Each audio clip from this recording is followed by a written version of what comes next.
I represent the very blessed people of Bayelsa Central Senatorial District. Mr. President, I rise this morning to second the motion that the votes and proceedings of Wednesday, 19th May 2021, as moved, be so adopted. I so second.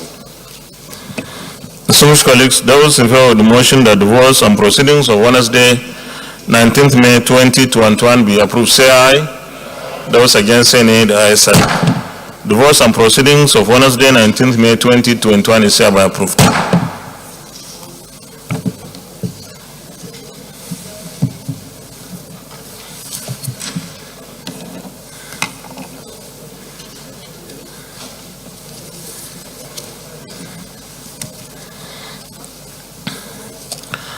Letter from Mr. President, confirmation of appointment of the Chief of Army Staff.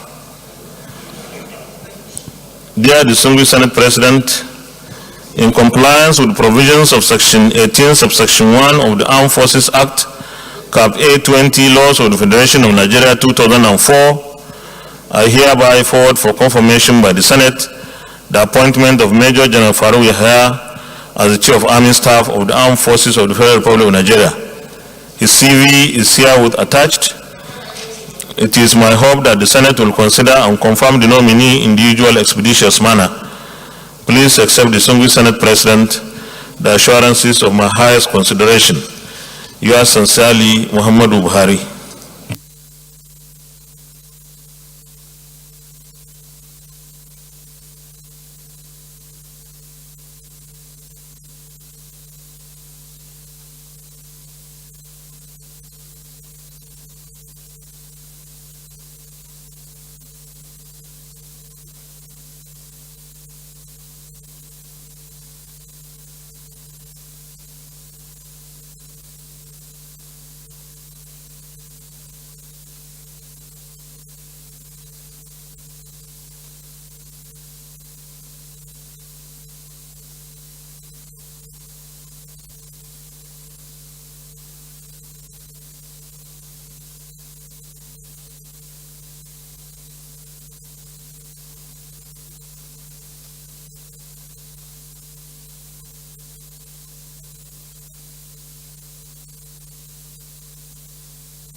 Birthday announcement. The 30th of May was the birthday of Distinguished Senator Chimoroke Nnamani. On behalf of the Senate, I wish the Distinguished Excellency Senator a happy birthday. long life, prosperity, and many more years of service to our fatherland. Congratulations, Excellency. Today, the 1st of June, is the birthday of the Deputy Speaker of the House of Representatives, Honorable Ahmed Idris Wasi. On behalf of all of us in the Senate, I wish the Deputy Speaker a happy birthday, long life, prosperity, and many more years of service to our fatherland. Also, today is the birthday of 10th President of the Senate, July 2003 to April 2005, Right Honorable Distinguished Adolphus Wabara. On behalf of the Senate, I wish the 10th President of the Senate a happy birthday, long life, prosperity, and many more years of service to our fatherland. Congratulations, Your Excellency.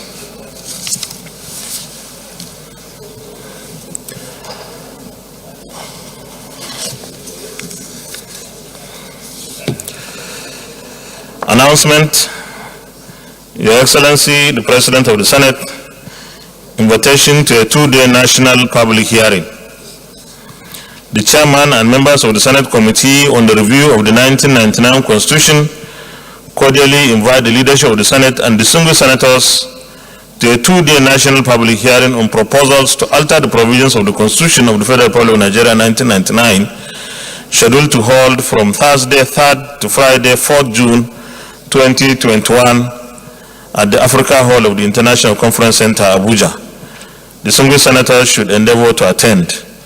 Signed, Senator Voe Omo Ogege, Deputy Senate President, Chairman.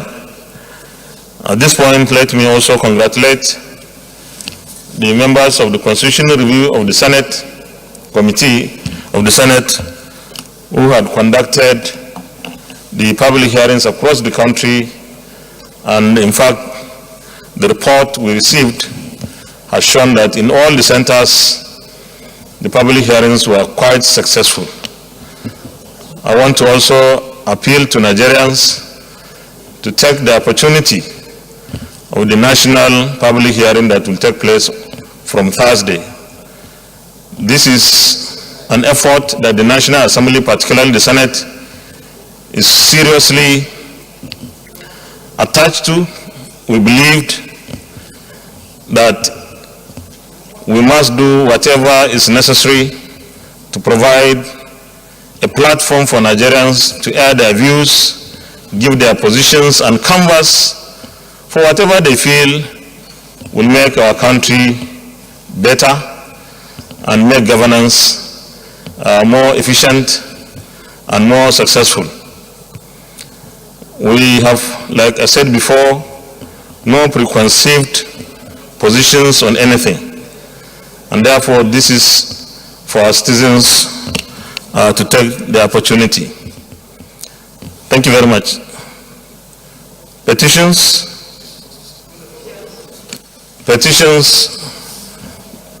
Senator Ayo Akin-Elure, Chairman, Public Petitions. Mr. President. Thank you, Mr. President. Distinguished colleagues, my name remains Senator Ayo Akin-Elure, representing Ondo Central. Mr. President, I have presentation of petition not laid but refers to the Committee on Ethics from the Office of the President of the Senate. Senate Committee on Ethics, Privileges and Public Petitions, in line with Order 41.1 and 3, which is to present to the Senate some petition yet to be laid from the Office of the President of the Senate, in order to officially place the petition in the public domain through the floor of the Senate, and for the votes and proceedings to capture the approval for referral. Please find below summary of petition received from the Office of the President of the Senate for issue of reference. Number 1, Dr. Onwubiko, NDK, and Dr. Ike Oduzegu against the management of Niger Delta Development Commission, NDDC. Subject matter of petition: a letter of protest against atrocious treatment of Ukwa West Local Government Area of Abia State by the management of Niger Delta Development Commission. 2, Dr. Babalola S. and 4 others against Federal Mortgage Bank of Nigeria Shelter View and Investment Nigeria Limited, and 2 others. Petition on the aiding and collusion between Federal Mortgage Bank of Nigeria, Shelter View and Investment Nigeria Limited, Platinum Savings and Loans Limited, and Resource Savings and Loans PLC in move to defraud Shelter View Estate residents rights to their mortgage houses. Number 3, E.V. Obukoko against Engineer Williams Ahiobari, Dr. Onanuju, and Federal University of Technology Owerri. Petition of victimization, extortion, and criminal breach of duty against Engineer Williams Okiobari and Dr. Onanuju and Federal University of Technology Owerri, Futo. Number 4, John Anieto and Arinse S. Egbo Esquire against the Clerk of National Assembly Management. Demand for payment of the total sum of 168,443,200 naira to Beam First Multiventures Limited, arising from contract duly awarded by our executive for the House of Representatives. And finally, Mr. President, Chief Abdul Fatai Abu Salam against Department of State Services. Quarrelsome attack and murder of Corporal Rafiu Fawale by 3 officers of the State Security Service or should say Command. One of the erring officers is by name David Olowokoroku and attempted by the State Security Service to cover up the atrocity of David Olowokoroku and 2 other officers of DSS. Mr. President, distinguished colleagues, to the best of my knowledge, none of the above petitioner is seeking judicial remedy. I therefore move, Mr. President, to seek the indulgence of the Senate of the Federal Republic to lay the above petition before the Senate for official referral to the committee for further legislative action. I so move, Mr. President. Thank you.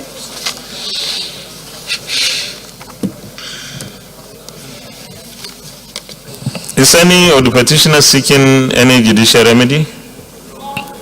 None, Mr. President, none. You may let the report. You may let the petitions, please.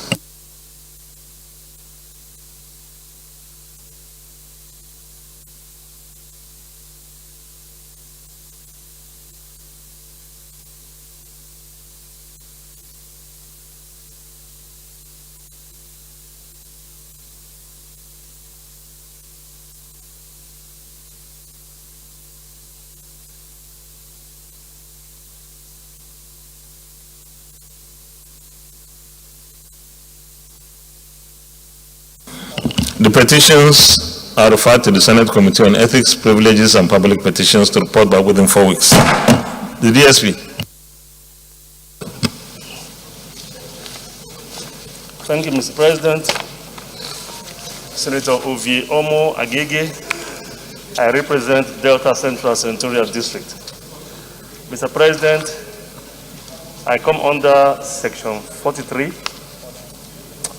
Order 43 of the Senate Standing Orders. And with your permission, I'd like to read. You may read, please. Thank you, Mr. President. By the indulgence of the Senate and the leave of the President of the Senate, a senator may make a personal explanation, although there be no question before the Senate. But no controversial matter may be brought forward, nor may debate arise upon the explanation. The terms of the proposed statement shall be submitted in detail to the President of the Senate when his leave to make it is sought. Mr. President, recall I discussed this with you earlier this morning. And with your permission, I'd like to move this. Yeah, you may go ahead.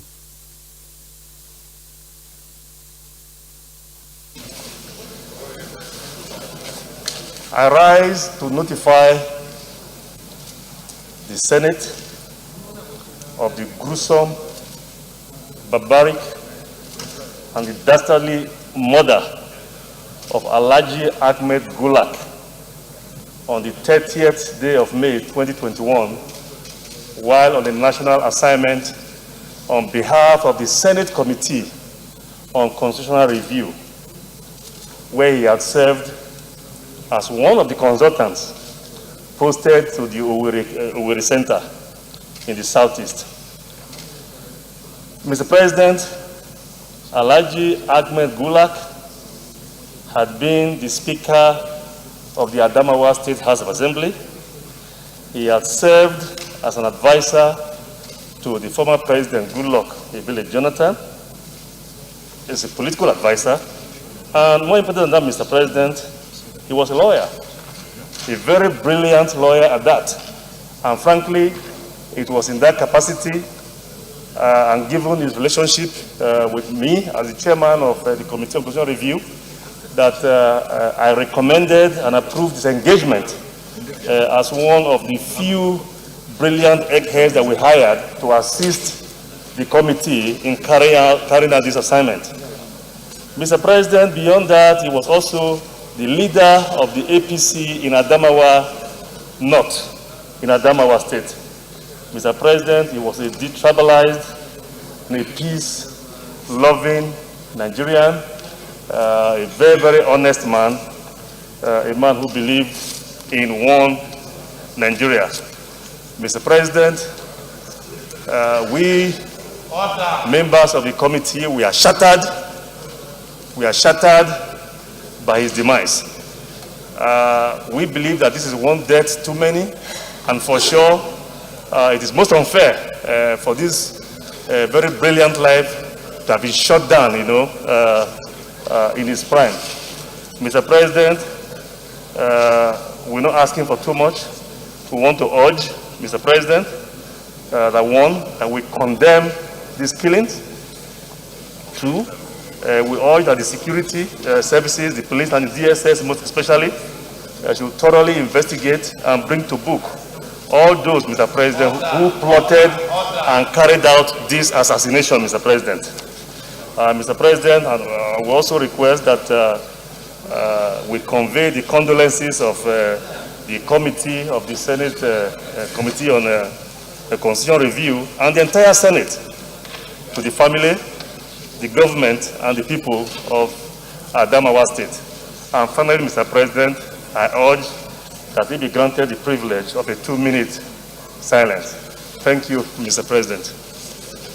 Thank you very much, DSP. Because they have come under our standing order 43, this is not an issue that is open to debate.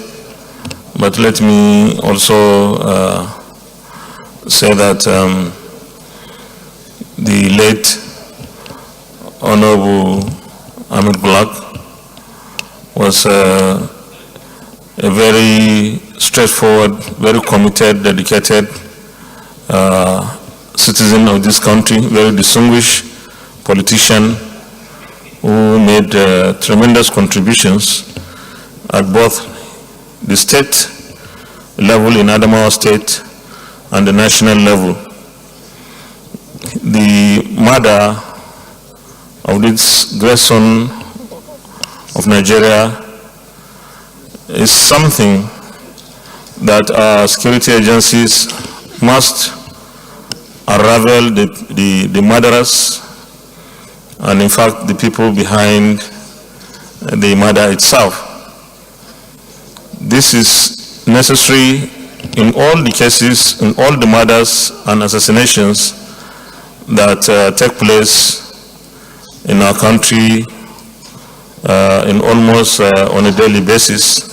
Our security agencies, particularly our intelligence agencies, must continue to fish out such issues even before they happen.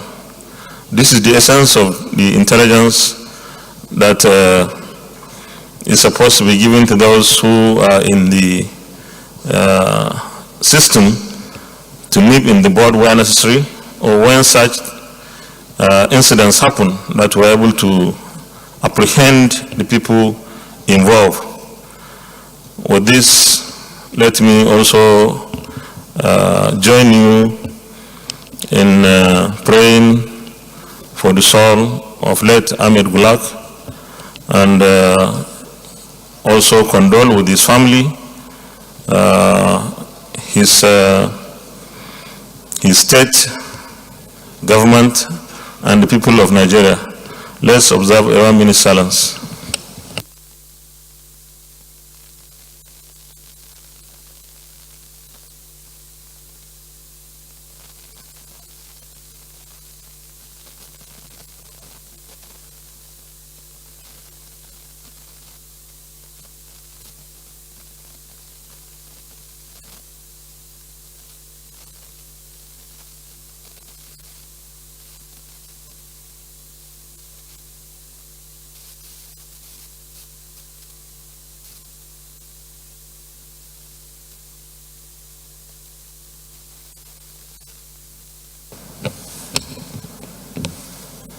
May the gentle soul of late Right Honorable Ahmed Gulak rests in perfect peace. Amen. Leader of the Senate. Mr. President, my highly respected and distinguished colleagues, I would like, with your permission, to come under Order 42 and 52. Please, somebody is on point of order. Yes.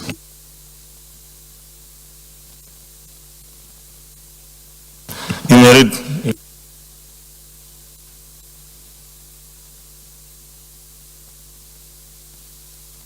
Before the commencement of the day sitting, and the President of the Senate refused to allow the claim unless he is satisfied that the matter is definite and urgent. And 52 reads that notice shall not be dispensed with in the case of a motion or in respect of any other proceeding for which notice is required except with the consent of the President of the Senate and the general assent of the Senators present. Mr. President, I would like to raise a matter of urgent national importance on the demise of scores of persons on the river Niger in Yauri last Wednesday, in which several people died, and many are now being, the rescue effort is still going on. So with your permission, sir, I would like to raise the motion. Thank you very much, Leader. Because you have come under our standing orders 42 and 52, I will need at least 1/5 of all the senators to endorse this request for you to present your motion. Distinguished colleagues, those in favor of the request by the Leader of the Senate that he is allowed to present his motion of urgent public importance, say aye. Those against, say nay. The ayes have it. Leader, you may go ahead. Thank you, Mr. President. Thank you, my highly respected and distinguished colleagues. The Senate notes with trepidation and regret the unfortunate incident of a boat mishap that occurred in Wara, Kebbi State on Wednesday, 26 May, that also led to the demise of and injuries of over 100 people, still counting. These people hail not just from Kebbi State, but from several states of the Federation. The Senate further knows that as at yesterday, 84 bodies have been recovered. There are 22 survivors, and the search is still going on. The total number of people on that boat on that fateful day has not yet been determined, but estimates range from 150 people on that boat to 200 souls. Senate is worried that both mishaps in our inland waterways have become a recurring decimal that requires ardent action by the authorities, particularly the National Inland Waterways Authority. This should be done by way of introducing regulations to guide inland waterways transportation and the conduct of boat operators. The boat accident at Wara was indeed very, very tragic, and still lives are being lost almost every year, not just in Wara, but also in many inland waterways across the nation. In this respect, Mr. President,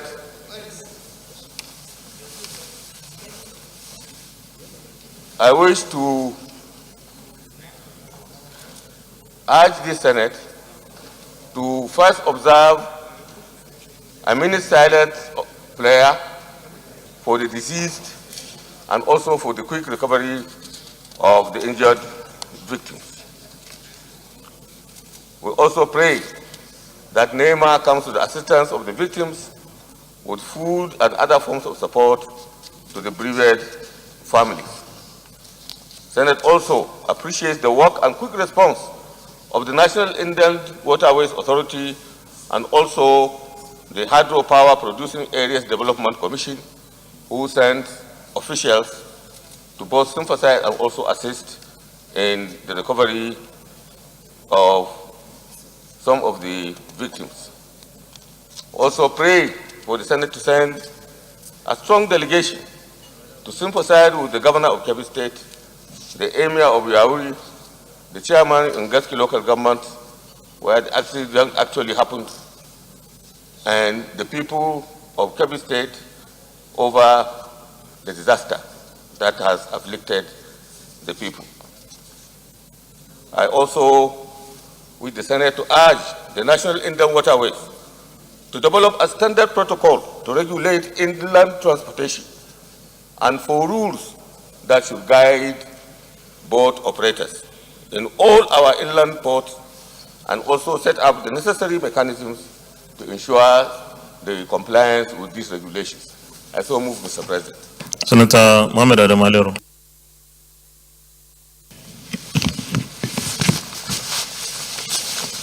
Thank you, Mr. President. Distinguished colleagues, let me first of all thank the leader of the Senate for bringing up this motion. Mr. President, this is one disaster too many. It has been a recurrent decimal having boat mishap in that area. And perhaps the only way we can avoid this is to look into the causes of such accidents. Overloading is one of them. And the second most important reason, Mr. President, distinguished colleagues, is also the issue of very big rocks that have not been blasted by the Federal Inland Waterways. After the construction of Kanji Dam, water was impounded, so many trees were not removed, they were not uprooted, and they became dead. And when boats are moving along the river, if they hit either the rock or the dead tree, it causes accident. Mr. President, we have to stress it to Federal Inland Waterways that they should go and blast those rocks that cause these accidents. Also, they should also use whatever means possible to uproot the trees that were dead and they have not been uprooted. If we do this, it will drastically reduce the boat mishap in that area. And I also recommend that wherever we have this kind of problem, along River Benue, River Niger, wherever, the Federal Inland Waterway has the statutory responsibility of making the river navigable and safe. So I support all the prayers as canvassed by the leader. In addition to that, Mr. President, distinguished colleagues, I would suggest very strongly that maybe perhaps in the next appropriation bill, enough provision should be made to Federal Inland Waterways to perform its functions by making our rivers safe and navigable. So I so rest my case, Mr. President. Thank you. Senator Sabu Ali Abdullahi. Thank you, Mr. President, distinguished colleagues. I'm Aliu Sabi Abdullahi. I represent Niger North Senatorial District. Mr. President, let me commend the leader for bringing up this very sad event to the notice of this Hello Chamber. Indeed, like the former governor of Kebbi State, distinguished Senator Aliu said, the issue of boat mishap on the River Niger or Kainji Lake, as it is, has been a recurring decimal. And the two major causes, or three, is basically that most of the boats being used for transportation are not up to standard, and you hardly have any major intervention to help the people who are actually doing the water transportation. Secondly, the aspect of lack of control or regulation to ensure that passengers or other items of goods and materials that are being transported are within the limits of the local boats that the water transporters are using. And also to even ensure that the issue of life-saving equipment are on board. There is nothing like that.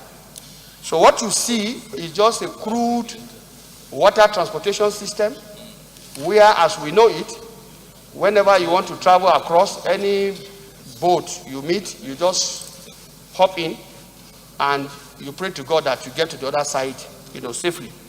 Unfortunately, in this case, they never got to the other side safely because of the heavy load that ferry was said to have, that boat was said to have carried. Right in the middle of the lake, the boat splitted into two, and with it, all the contents and the people. Sadly, Mr. President, distinguished colleagues, I know the issue of water transportation is key, but I think the other aspect too is that there has been neglect of water transportation on the Lake Kainji. And I think if you look at the number of boat mishaps we've had, I think it is time for us to urge that NIWA and other similar bodies should pay attention because of the potentials that that lake has for our economy. Mr. President, I will not want to bore you with so much, but it's a very sad event. They were coming from Malale, which is in Borgu local government, to go into Wara, which is their destination in Kebbi State, when this unfortunate episode happened. And the victims cut across many areas.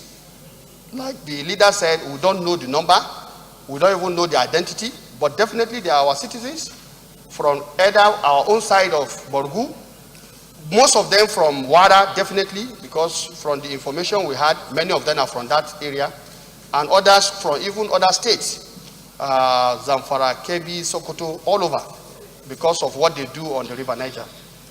I definitely hope that maybe when we come to look at the prayers, we'll actually add the aspect of the cutting of the tree stumps. Because when the Kanji Dam was impounded, the Doro Forest Reserve was left unattended. And with it, many of the times, you see that they hit the rock, or they hit the tree stump, and with that comes many of the accidents. With this, I urge that we support the prayers when it is time. Thank you, Mr. Senator Olubimi Adetunbi. Thank you very much, Mr. Chairman. Mr. President, I just want to commiserate with the people of Kebbi, Niger, Zamfara, Sokoto, who are gravely affected by this unfortunate incident of loss of lives of innocent, hardworking Nigerians. But without also mincing words, Mr. President, is the issue of the power of government to regulate, which His Excellency Adamu Alero referred to. The importance of agencies of government that are charged with ensuring that operators of ferries, boats in our inland waterways comply with safety standards that ordinarily could have made a difference in the lives of these people. in addition to the investment that is required in making sure that the inland waterways are better navigable, the rocks, the boulders, and the tree stumps that are littering the waterways needs to be removed ASAP so that our people can commence and continue their economic activities without dangers to their lives. Once more, I'd like to commiserate with the families and the people of the states that are affected by this unfortunate incident. Thank you, Mr. President. We'll go to the prayers, please. Prayer 1. Observed a minute's silence for the deceased. Second prayer, prayer 1. Those in favor of prayer 1, say aye. Those against, say nay. The ayes have it. Prayer 2. NEMA to come to the assistance of the victims with food and other forms of support to the bereaved families. Those in favor of prayer 2, say aye. Those against, say nay. The ayes have it. Prayer 3. Appreciate the work and quick response of the National Inland Waterways Authority and Hydropower Producing Areas Development Commission. Those in favor of prayer 3, say aye. Those against, say nay. The ayes have it. Prayer 4, send a delegation to sympathize with the governor of Kebbi State, the people of Kebbi State, Emir of Yawuri, and Gaski local government chairman. Those in favor of this prayer, say aye. Those against, say nay. The ayes have it. Prayer 5. Urge the National Inland Waterways to develop a standard protocol to regulate inland transport and the rules for boat operators in all our inland ports and set up the necessary mechanisms to ensure compliance. Those in favor of prayer 5, say aye. Those against, say nay. The ayes have it. Additional prayer, Deputy Chief Whip. Thank you, Mr. President. I have an additional prayer as follows. Urge the federal government to fund NIWA and Hyperdeck to effectively tackle the issue of tree trunks in the Kainji Lake to make navigation safe and easy. I need a seconder. Any seconder? Senator Ibrahim Gobir. Thank you very much, Your Excellency, distinguished colleagues. I second the motion. I mean the prayer, ably actually provided by the... Those in favor of the additional prayer, say aye. Those against, say nay. The ayes have it. Well, thank you very much, distinguished colleagues. Let me also join the leader and all our colleagues who contributed to this motion, that may the souls of those who perish in this accident rest in perfect peace. 1 minute silence, please.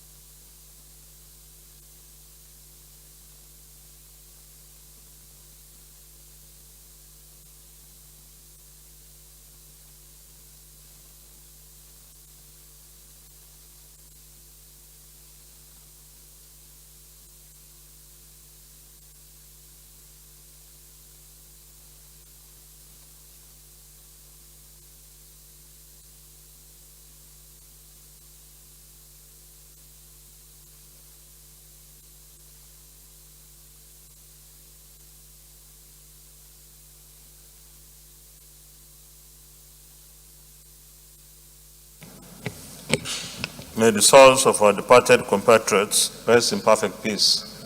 Amen. Point of order, Senator Aishatu Dairu Ahmed. Thank you, Mr. President. I'm coming under Order 43. By the indulgence of the Senate and the leave of the President of the Senate, a senator may make a personal explanation, although there might be no question before the Senate, but no controversial matter may be brought forward, nor may debate arise upon the explanation. The terms of the proposed statement shall be submitted in details to the President of the Senate when his leave to make it is sought. Your Excellency, I seek for your permission for the tribute to a colossus, the late Alhaji Abdullahi Jada. Can go ahead. You may proceed.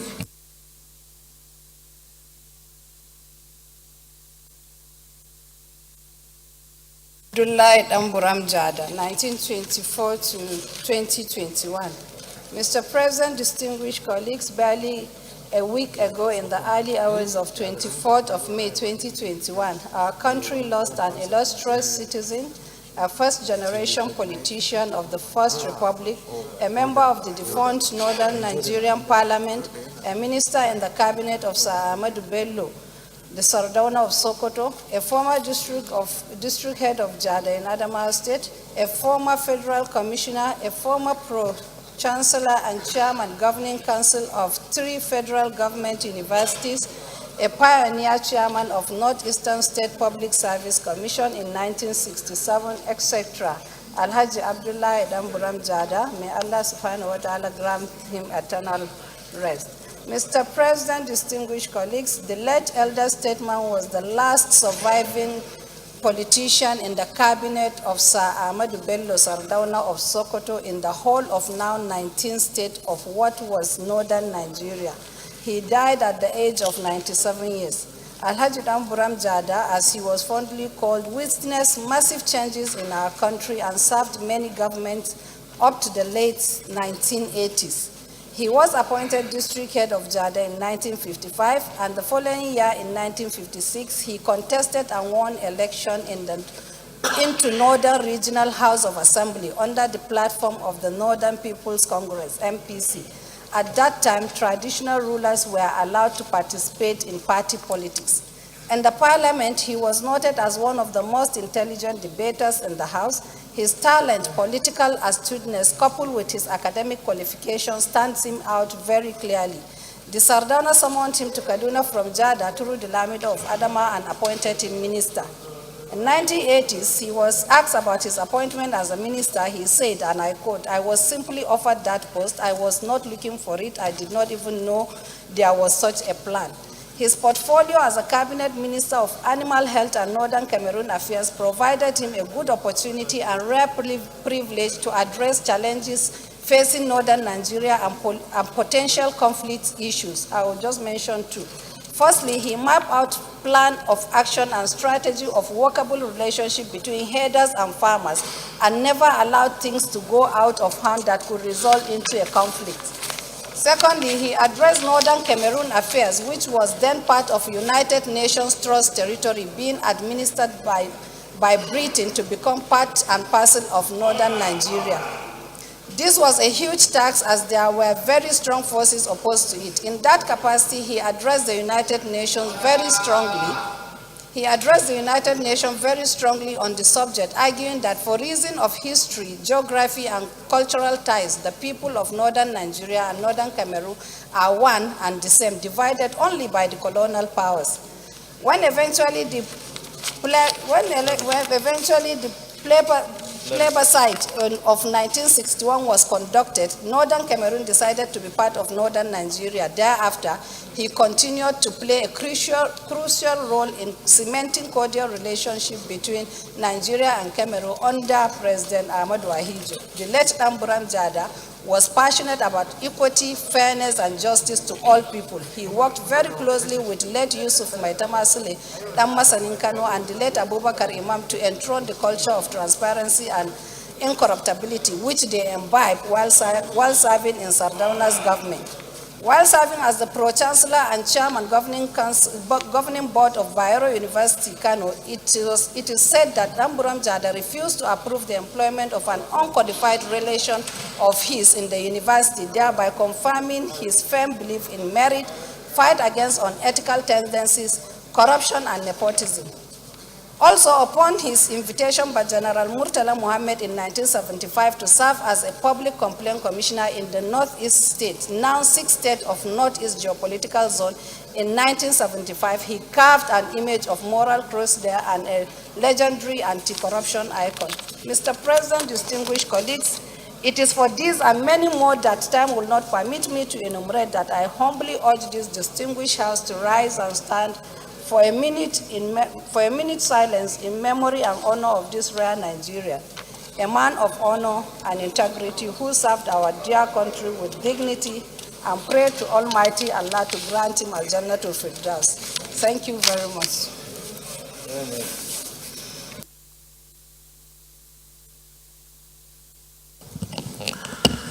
Distinguished, because you have come under 43, this is not open to debate. And we'll observe a minute silence in honor of late Alhaji Abdullahi Jada. 1 minute silence, please.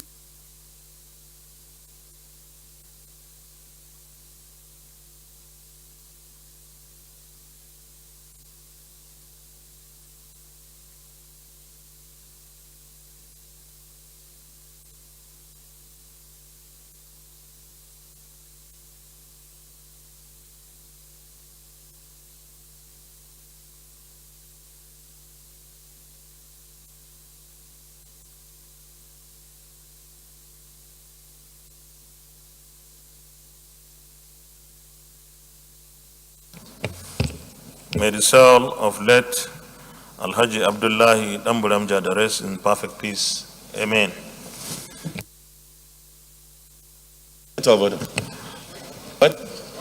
Senator Ndume.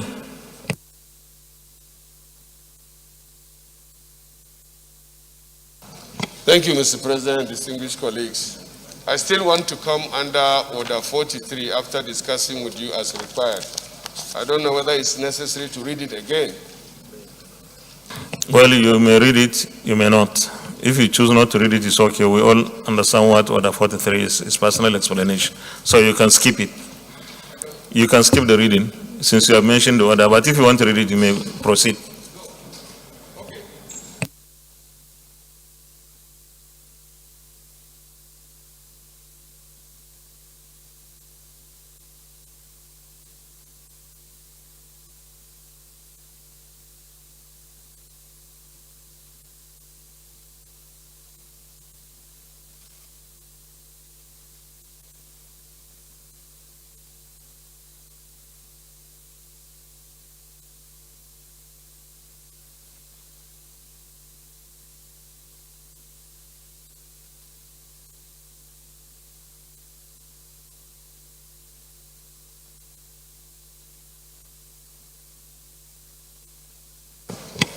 Thank you.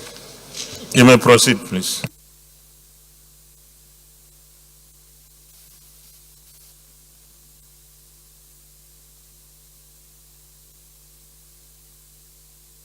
Occurred on Friday, 21st May 2021. And Mr. President, let me add that this personal explanation is being sought in consultation with the Chairman of Defense, Senator Wamako, and Senator Bala Ibn Na'Allah of the Air Force, because it affected all the 3 committees.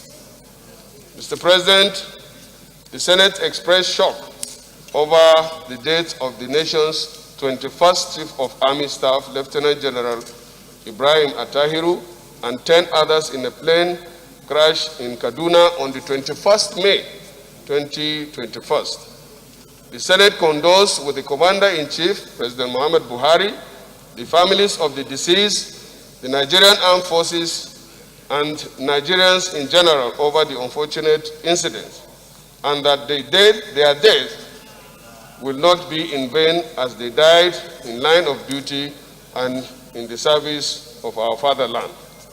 The Senate further notes the patriotic and exemplary leadership of the late Chief of Army Staff as reflected in the brief period he held sway as the nation's Chief of Army Staff. And therefore, Mr. President, let me also add that The incident happened on the 21st, and on Saturday, 22nd, the Senate President was there for the Senate and was in the Janaiza prayers, which is the barriers, the funeral occasion at that day. But then there is the need to observe a moment in prayers for the repose of the souls of the deceased, and also to urge the federal government or the army to immortalize the Chief of Army, the late Chief of Army Staff, by naming a military structure in his honor, so that as an appreciative nation, we will live to remember them. And also to delegate a team from the Senate on behalf of the Senate to condole and commiserate with condole the families of the deceased. Thank you, Mr. President and distinguished colleagues, for hearing me out. Thank you very much, distinguished Chairman Army, Senator Ahmed Ali Ndume. And just like the previous one, because this is under Order 43, it's not open to debate. We can, however, observe a minute's silence in honor of our deceased compatriots. 1 minute silence, please.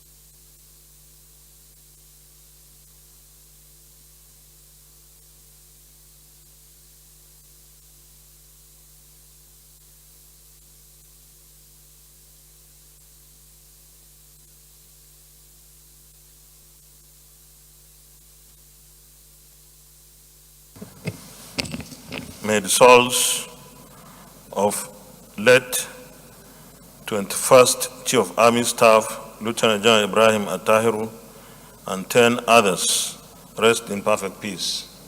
Amen. Point of order, Mr. President. Point of order, Deputy Chief Whip.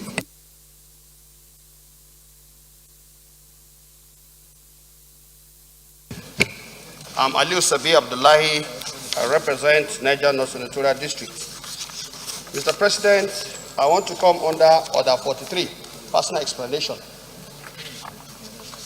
You may proceed. Perhaps I'll just, for want of time, skip the personal explanation to read it. Mr. President, distinguished colleagues, my personal explanation is one of the issue of banditry as it affects my senatorial district, Niger North, and of course, as it also affects the other senatorial districts like the Niger East. Mr. President, as you are all aware, there has been some spate of armed bandit attacks in our state, Niger State, of recent. And of course, the most recent one, which was well reported, is the abduction of the 200 school children. However, between yesterday and today, Mr. President, distinguished colleagues, I have information as it affects my own senatorial district that these same armed bandits have continued their spate of attacks. And as at yesterday, they attacked a town called Beri and its environs, where they killed 8 persons, with many others seriously wounded and are receiving treatment in hospitals. Mr. President, this morning also, I have information reliably that these same armed bandits have attacked a town called Kampanimbobi which is under the same local government of Kontagora and part of Mariga. And having finished this attack, they moved on to another village called Maigoge, all along the Tegina Kontagora road. Mr. President, I'm bringing this information to this Halo chamber so that the relevant security agencies will put on serious notice about it, because it appears these armed bandits are revolving around 5 local governments in my senatorial district: Mariga, Rijau, Wushishi, Kontagora, and Mashegu and Magama. Mr. President, distinguished colleagues, this is a very serious issue because right now it is becoming very difficult for people to travel along those routes. And I believe our people have to be saved. As we speak, we have over 50,000 IDPs scattered between Kontagora town and Rijau. So, Mr. President, this is the state of security in my senatorial district, and I felt I should bring this to the notice of this Halo chamber so that the relevant authorities can please come to the aid of our citizens. And I would like to put here 2 prayers, because we have very serious movement or displacement of people. I would like to urge that we do the respectful 1-minute silence, while also urging NEMA to please come to the aid of these internally displaced people so that they can see succor, while we hope and urge the security agencies to please do whatever they can to bring this spate of attacks under control. Mr. President, the issue is simple. Most of the bandits from Katsina, Kaduna, and Zamfara, whenever they are put under heavy heat, they turn to these local governments as their safe haven. So I think I would like to also urge that security agencies should be more comprehensive in ensuring that they also tackle the areas that these bandits see as their safe haven. Mr. President, I so submit.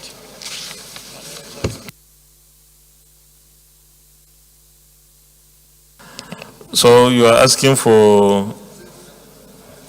I'm asking for a 1-minute silence for those who have lost their life as a result of these attacks.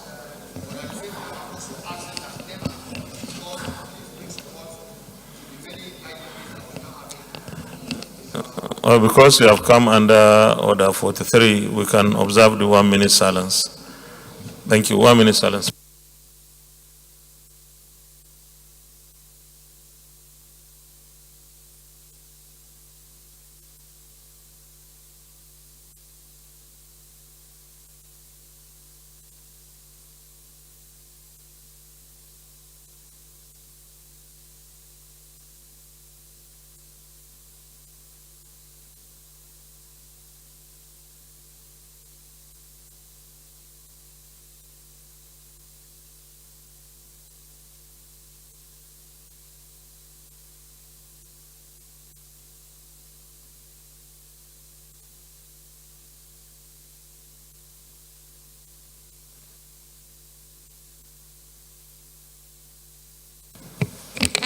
May the souls of our departed compatriots rest in perfect peace. Amen.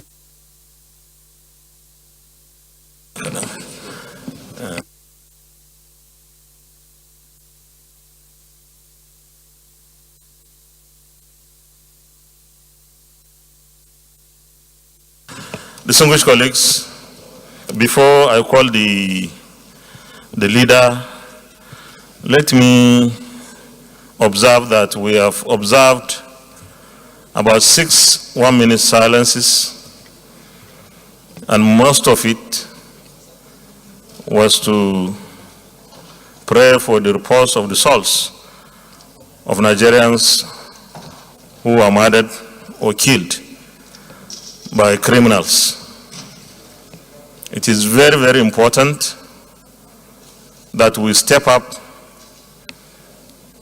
our legislative intervention in ensuring that we protect the lives and property of Nigerians to reduce the incidence of 1 minute silence. I believe that the Senate and indeed the National Assembly, working together with the executive and getting the support of Nigerians, we can bring the much needed succor to our people, and that is why we are here. With those remarks, let me invite the Senate leader.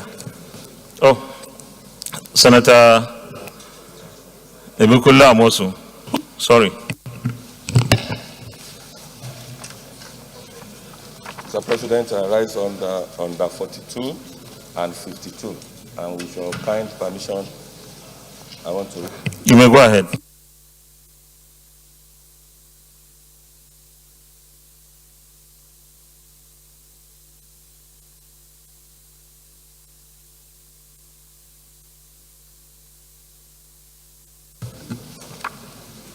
The President of the Senate shall refuse to allow the claim unless he is satisfied that the matter is definite and urgent.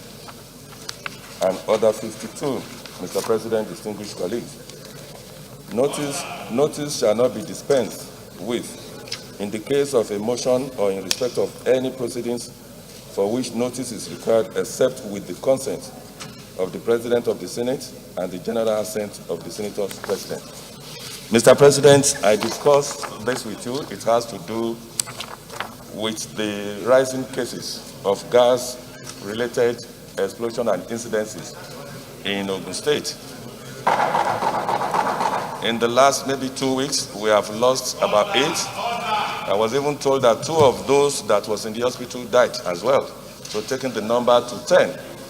And that is why we felt that the Senate should be notified and all the necessary things that should be done. I want to bring it to the fore. That is what the motion is on. Thank you very much, distinguished colleagues. Our colleague, Senator Ebukule Amosu, has come under our standing orders 42 and 52, seeking to be allowed to present his motion. Those in favor of his request say aye. Those against any the ayes have it. Senator Amosu. Thank you, Mr. President. Distinguished colleagues, this is a motion on the need to curb the rising cases of gas-related fire incidences, explosion and death in Ogun State. Mr. President, the Senate, you are aware that natural gas found in abundance in the country has continued to gain acceptance among most homes in Nigeria and is used for cooking, welding, cooling, power generation and transportation, and is the desired option given the advantage of limited pollution and impact on the people and the environment. And the Senate notes that this essential commodity, if not well managed and regulated, can be a cause rather than a blessing because of the loss of lives and destruction of properties that are usually associated with it whenever anything goes wrong. Mr. President, distinguished colleagues, we are saddened about the loss of at least 8 lives, including an infant, while several others sustained various degrees of injury in gas-related explosions and fire incidences in Abeokuta metropolis, Ogun State, in quick succession within a period of 2 weeks, the month of May 2021. We are worried that a gas explosion, the 5th of such incidences, which occurred at the yard of a construction company in Onikoko area of Abeokuta, Ogun State, on Friday, 21st May 2021, left at least 2 persons seriously injured. Deeply worried that the latest incident happened barely 24 hours after 2 persons were killed in a gas explosion within the Olusegun Obasanjo Presidential Library, OOPL, in Abeokuta, Ogun State, on Thursday, 28th May 2021. It was gathered that the explosion occurred when technicians were conducting routine servicing of the air conditioning units within the premises. That similar incident took place at the Conference Hotel Abeokuta, which is a short distance away from the library, on Tuesday, 18 May 2021. which also left 2 persons dead. The explosion was said to have occurred when technicians were working on a revolving door at the hotel. That on Wednesday, 12th May 2021, 3 other persons, including an infant, were burned to death in a gas explosion that occurred in Okegunya along NTA Road in Abeokuta. A technician was refilling gas of a faulty refrigerator when the incident occurred. That barely 24 hours after the incident at Okegunya, another gas explosion occurred on Mercy Road, Bansheke, Abeokuta, on Thursday, 13th May 2021, when a technician, Sonya Shonde, was working on refrigerators. He lost his life as a result of the injury he sustained in the explosion. That these incidences are the latest in a string of similar accidents that have occurred as a result of gas explosion from cylinders. That this distinguished unit do aware that the Standard Organization of Nigeria, SON, established standards of for gas cylinders in Nigeria, which among others specify a 15-year life cycle for gas cylinders and provides for every gas cylinder to go through mandatory requalification process every 5 years. But there are no facilities for requalification, certification, and recertification of gas cylinders in Nigeria. Further aware that in order to curb the domestic production and importation of substandard and fake gas cylinders, the then Director General of Standard Organization of Nigeria in 2014 assured Nigerians of the implementation of a new policy on the ownership of gas cylinders. That almost 7 years after the conception of this policy, the relevant agencies are yet to commence the implementation of the new policy on ownership of cylinders in Nigeria, while the production and importation of fake and substandard cylinders continue unabated, while lives have been lost to the same problem which the proposed policy will have solved. That in line with the provision of Section 14(2)(b) of the Constitution of the Federal Republic of Nigeria, 1999 as amended, relevant government agencies need to take more appropriate steps to protect Nigerians from avoidable deaths by adopting relevant practices obtainable in other climes, especially in effectively monitoring the validity of LPG cylinders and the purity of gas being dispensed. Note that regulatory agencies in the liquefied petroleum gas LPG need to live up to their responsibilities to enforce standards, clamp down on influx of substandard cylinders, and retailers who dispense adulterated gas, thereby leading to an increase in gas explosion and associated deaths in Ogun State, and indeed throughout the 36 states and the FCT. Accordingly, that this distinguished Senate resolve to 1. Observe a minute silence in honor of all the victims of the unfortunate explosion. 2. Mandate the Senate Committee on Gas and Industry to investigate the cause and causes of the recent cases of gas explosion in Ogun State and in the 36 states of the Federation and FCT, in order to find permanent and sustainable solutions that will save lives of the people and report back to the Senate. 3. To call on the federal and state fire services to enforce the mandatory use of fire safety equipment, such as fire extinguishers and other safety equipment in homes and places of work. 4. To urge the Standard Organization of Nigeria, SON, the Department of Petroleum Resources, DPR, the National Orientation Agency, NOA, and marketers of gas and highly inflammable products to embark on an aggressive, consistent sensitization and awareness campaigns on safe ways of using gas cylinders and other inflammable materials to save lives. And 5, to urge the Department of Petroleum Resources to A, put in place systems and structure for the enforcement of the federal government ban on consumer ownership of liquefied petroleum gas LPG cylinders to enhance safety and deepen cooking gas penetration in the country.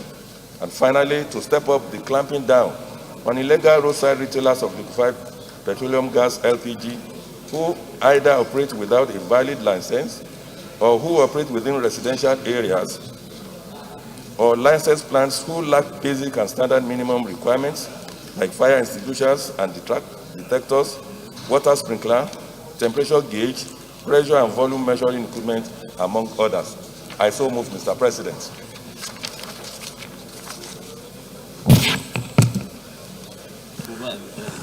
Okay.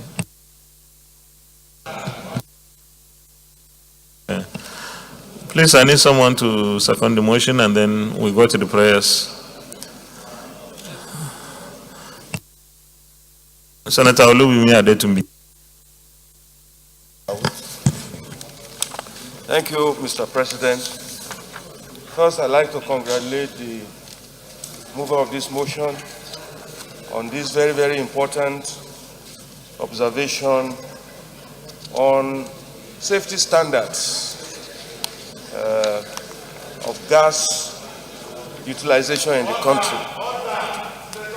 Mr. President, in seconding this motion, which is a very good one, very patriotic and considerate of the human lives and the tragedy that the country has witnessed generally as a result of gas explosions in the country, I would like to urge that in looking at this, the details issue, particularly of government regulation, which we kept talking about, the importance of government agencies to regulate effectively in order to preserve lives, is an area that I think we need to pay serious attention to. With these comments and observations, Mr. President, it's an honor, privilege to second this motion. Thank you very much. We go to the prayers. Prayer 1, observe a minute silence in honor of all the victims of the unfortunate explosions. Those in favor of prayer 1 say aye. Those against say nay, the ayes have.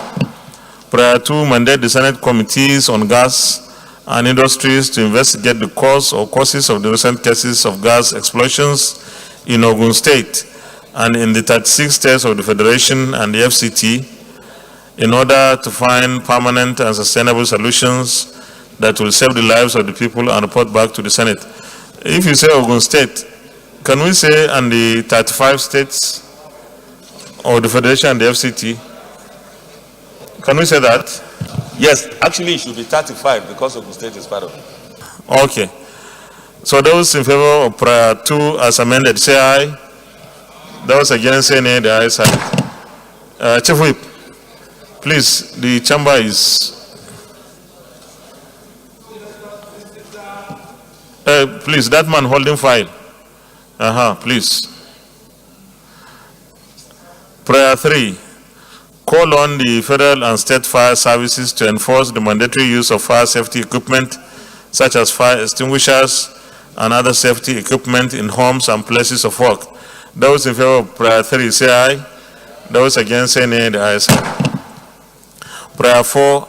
Urge the Standards Organization of Nigeria, SON, the Department of Petroleum Resources, DPR, the National Orientation Agency, NOAA, and marketers of gas and highly inflammable products to embark on aggressive, consistent sensitization and awareness campaigns on safe ways of using gas cylinders and other inflammable materials to save lives.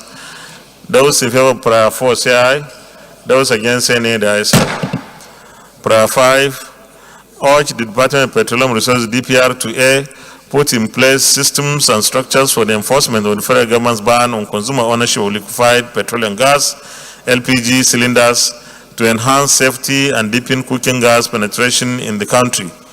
And B, step up the clamping down on illegal roadside retailers of liquefied petroleum gas, LPG, who either operate without a valid license or who operate within residential areas, or licensed plants who lack basic and standard minimum requirements like fire extinguishers and detectors, water sprinkler, temperature gauge, pressure and volume measuring equipment, among others. Those in favor of prayer 5 say aye. Those against say nay, the ayes have it. Thank you very much, distinguished colleagues. 1 minute silence.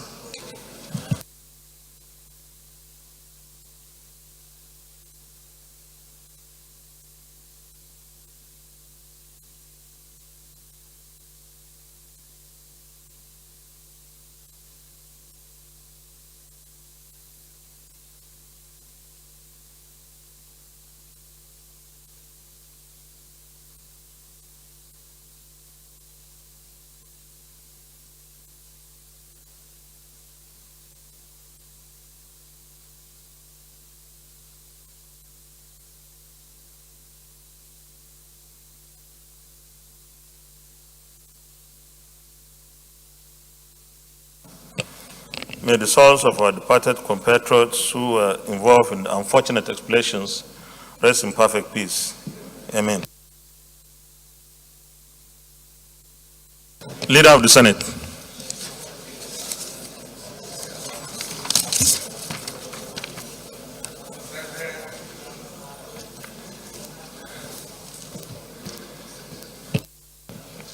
Mr. President, my highly respected and distinguished colleagues, the first business of the day is the presentation of a House bill in my name on the Nigerian Film Commission Bill 2021. Mr. President, you may wish to invite the Clerk of the Senate to read the short title of the bill. Clerk of the Senate. Mr. President, distinguished senators, Nigerian Film Commission Bill 2021, HB 324, first reading. Nigerian Film Commission Bill 2021, HB 324, first reading taken. Leader of the Senate. Mr. President, my highly respected and distinguished colleagues, the second business of the day is the presentation of a bill standing in the name of distinguished Senator Oji Uzo-Kalu on the National Environmental Standards and Regulation Enforcement Agency (NESRIA) Act 2007, Amendment Bill 2021. Mr. President, you may wish to invite the Clerk of the Senate to read the short title of the bill. Clerk of the Senate. Mr. President, distinguished senators, National Environmental Standards and Regulations Enforcement Agency NESRA Act 2007 Amendment Bill 2021, SB 731, first reading. No, sir. What is that? National Environmental Standards and Regulations Enforcement Agency NESRA Act 2007 Amendment Bill 2021, SB 731, first reading taken. Leader of the Senate.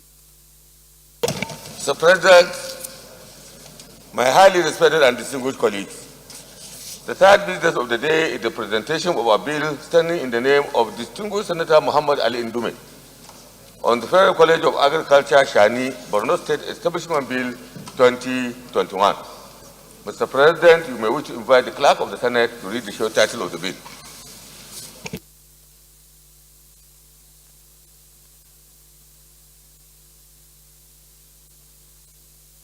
Clerk of the Senate.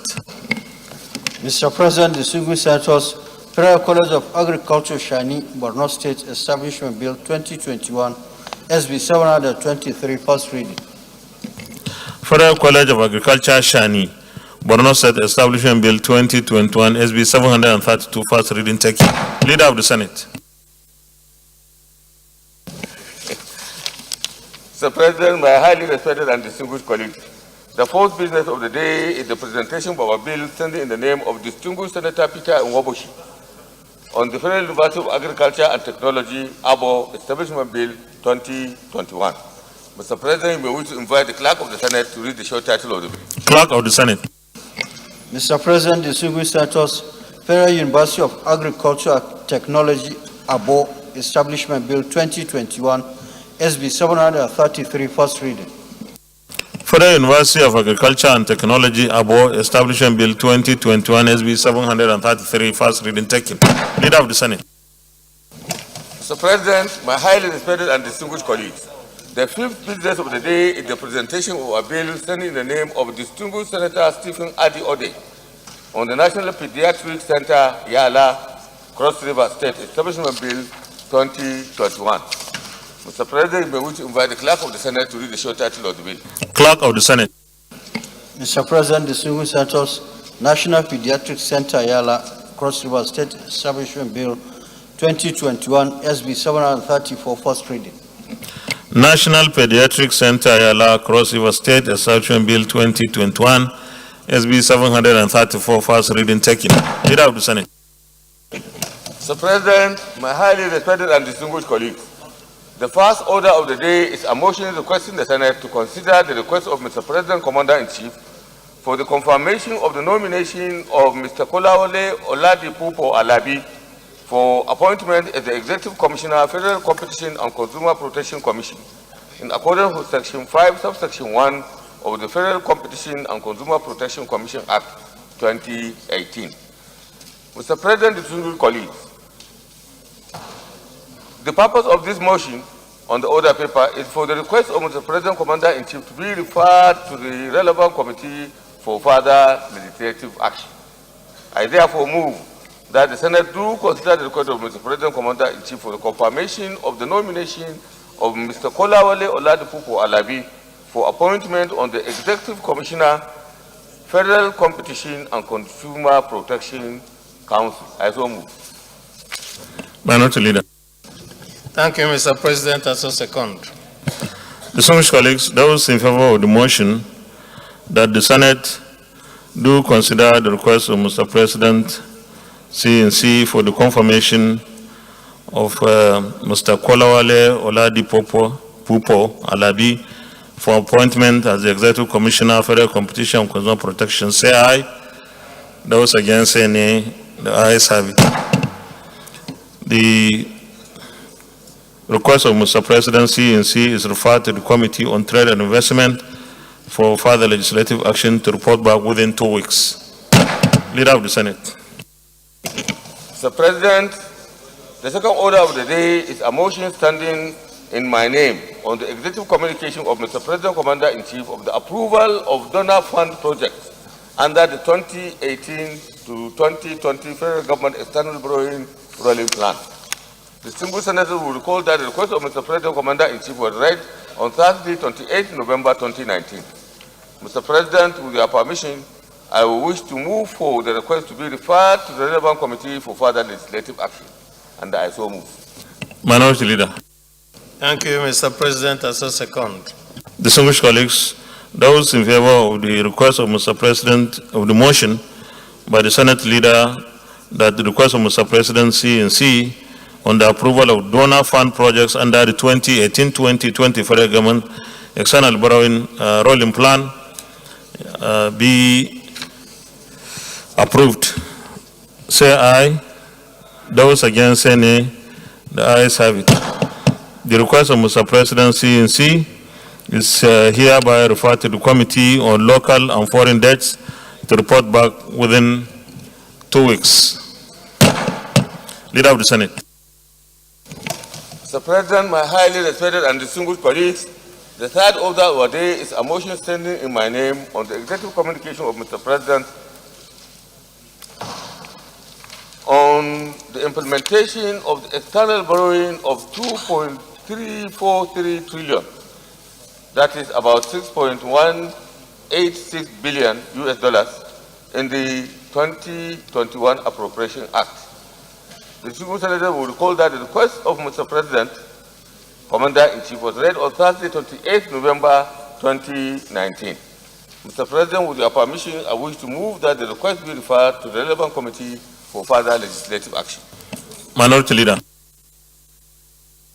Thank you, Mr. President. I so second. Distinguished colleagues, those in favor of the motion that the request of Mr. President CNC on the implementation of the external borrowing of 2.343 trillion naira, about USD 6.183 billion dollars in the 2021 Appropriation Act be approved, say aye. Those against say nay. The ayes have it. The request of Mr. President CNC is hereby referred to the Committee on Local and Foreign Debts to report back within 2 weeks. Leader of the Senate. Mr. President, my highly respected and distinguished colleagues, the fourth order of the day is the presentation and consideration of the report of the Committee on Health, Secondary and Tertiary on the Modibo Adama University Yola Teaching Hospital Establishment Bill 2021. Distinguished Senators will recall that the bill was referred to the committee on Wednesday, 10th March 2021. Mr. President, you may wish to invite distinguished Senator Ibrahim Yahaya Oloregbe, Chairman of the committee, to move the motion for the presentation and consideration of the request. Distinguished Senator Ibrahim Yahaya Oloregbe, Chairman, Health. Thank you, Mr. President, distinguished colleagues. My name is Ibrahim Yahaya Oloregbe. I represent Kwara Central Senatorial District. I rise to move that the Senate will receive and consider the report of the Committee on Health on the Modibo Adama University Yola Teaching Hospital Establishment Bill 2021, SB 630. I so move, Mr. President. Anybody to second? Senator Ibikule Amosu. You know that. Mr. President, distinguished colleagues, I rise to second the motion, ably moved by Senator Oloregbe, that this Senate do consider the report on the act to establish the Modibo Adamawa University Teaching Hospital Yola. I so second, Mr. President. Thank you very much. Distinguished colleague, those in favor of the motion that the Senate do receive and consider the report of our Committee on Health, say aye. Those against, say nay. The ayes have it. Chairman, you may lead the report, please.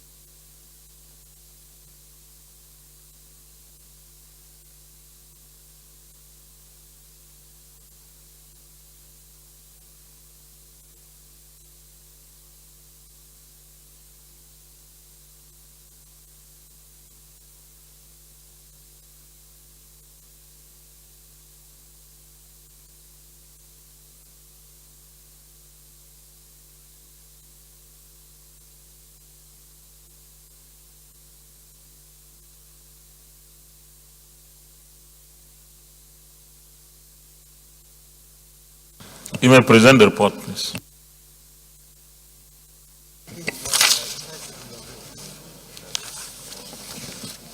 Mr. President, distinguished colleagues, the Senate of the Federal Republic of Nigeria, at its sitting on Wednesday, 10th March 2021, read for the second time the Modibo Adama Investigation Hospital Establishment Bill 2021 and refers same to the Committee on Health for further legislative action. Mr. President, the bill was sponsored by distinguished Senator Ahmed and it seeks to provide legal framework for the establishment of Modibo Adama University Hospital and management board for the hospital for the purpose of providing such facilities for the training of medical and other health professionals, as well as providing tertiary healthcare services and conducting health-related researches. Mr. President, essentially, the bill seeks to upgrade the existing Federal Medical Center, Yola, to Modibo Adama University Hospital, same Yola. Mr. President, the committee, in carrying the assignment, adopted the methodology as stated in page 2 of the report. From the oral presentation and information collected from the memorandum submitted, the committee had a clause-by-clause consideration of the bill and came up with the recommendation contained in the report. Our observation, Mr. President. The main objective of this bill is to the upgrading of the Federal Medical Center, Yola, to Modibo Adamawa Investigation Hospital that will ensure the delivery of advanced healthcare services to the people of Adamawa and its environs. It will also contribute to the development of health sciences in the country through research and teaching that the new institution will engage. The bill received overwhelming support of stakeholders at the public hearing. Mr. President, our recommendation is to urge distinguished colleagues to support this bill and give it a accelerated passage that deserves. The committee recommends that an proposed amendment as follows. The long title, clause 1 to 4, and the present memorandum were all amended. Mr. President, distinguished colleagues, the committee would like to thank the Senate President, Deputy Senate President, the entire Senate leadership, and all distinguished colleagues for the opportunity given to us to serve in this capacity. I so submit, Mr. President. Any comments? Leader of the Senate, Committee of the Whole. Mr. President, I like to move a motion for this distinguished Jada to resolve the Committee of the Whole to consider this report. I so move. Minority Leader. Thank you, Mr. President. I so second. Distinguished colleagues, those in favor of the motion that the Senate resolves into Committee of the Whole to consider the report, say aye. Those against, say nay. The ayes have it.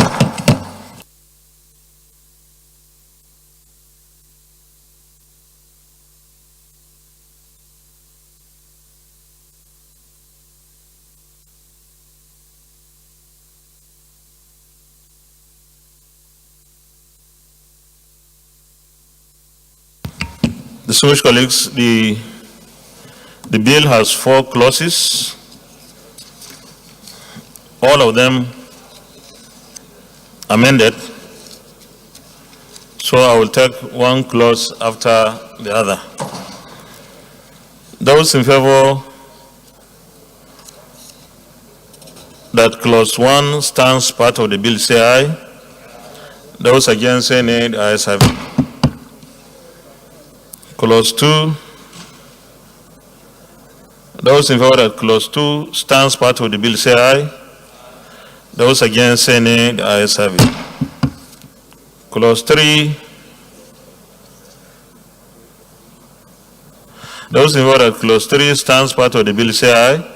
Those against say nay. The ayes have it. Clause 4.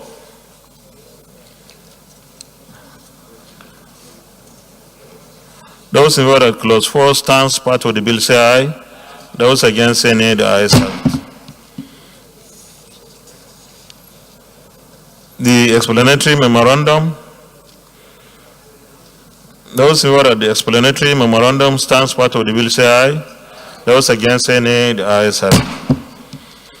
Those in favor that the short title stands part of the bill say aye. Those against say nay. The ayes have it. Those in favor that the long title on page 1 stands part of the bill say aye. Those against say nay. The ayes have it. Leader of the Senate. Mr. President, my highly respected and distinguished colleagues, I rise to move a motion for this distinguished chamber to revert to plenary for allow the chair to report progress. I so move.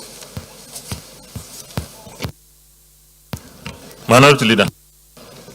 Yes, Mr. President, I second the motion. Distinguished colleagues, those in favor that the Senate reverts to plenary for the chair to report progress say aye. Those against say nay. The ayes have it.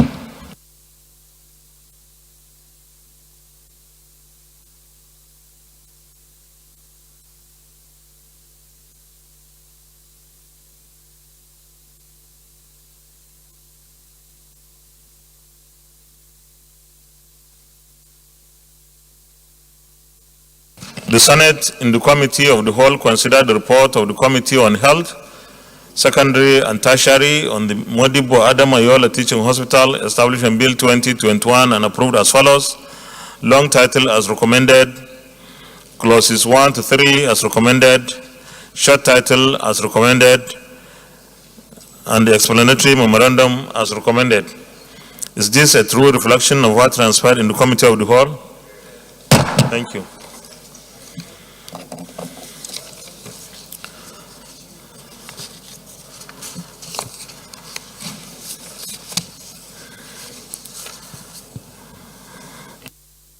Leader of the Senate. Mr. President, I rise to move a motion that the Modibo Adama University of Yola Teaching Hospital Establishment Bill 2021 be now read the third time. I so move. Minority Leader. Thank you, Mr. President. I so second. Distinguished colleagues, those in favor of the motion that the Senate, that the bill be now read the third time, say aye. Those against say nay. The ayes have it. Clerk of the Senate. Mr. President, distinguished senators, a bill for an act to provide for the establishment of a teaching hospital for the Modibo Adama University, Yola, and for other matters connected therewith, SB 330, third reading.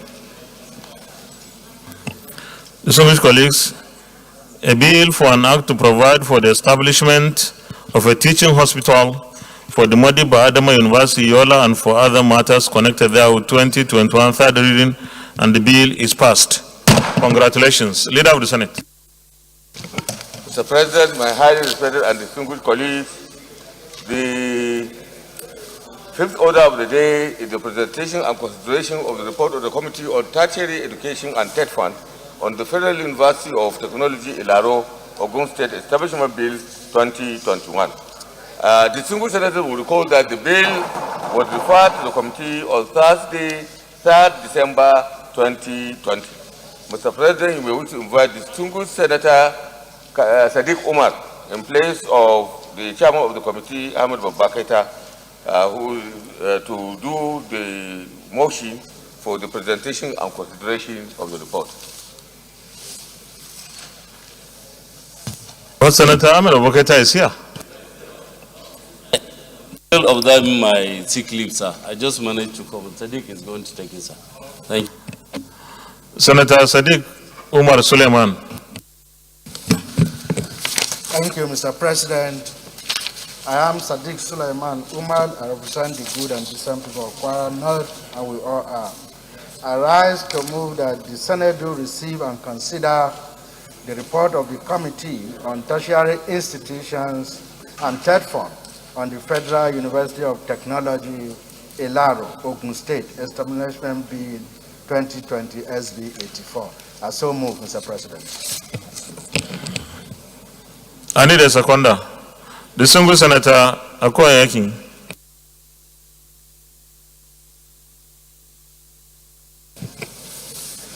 Thank you, Mr. President. I'm Senator Akoya-Yakin, representing Akwa Ibom South Senatorial District.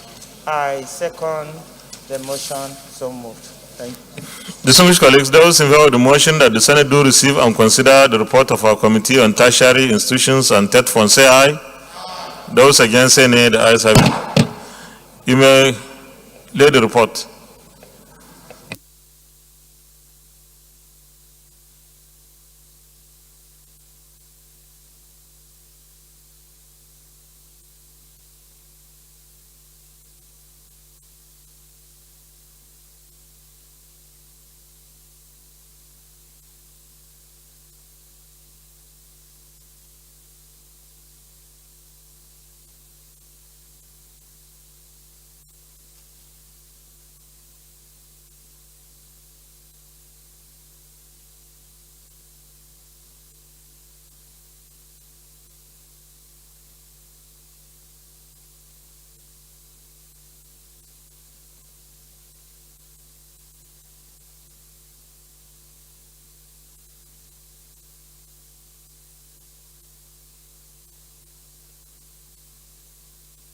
You may present the report, please.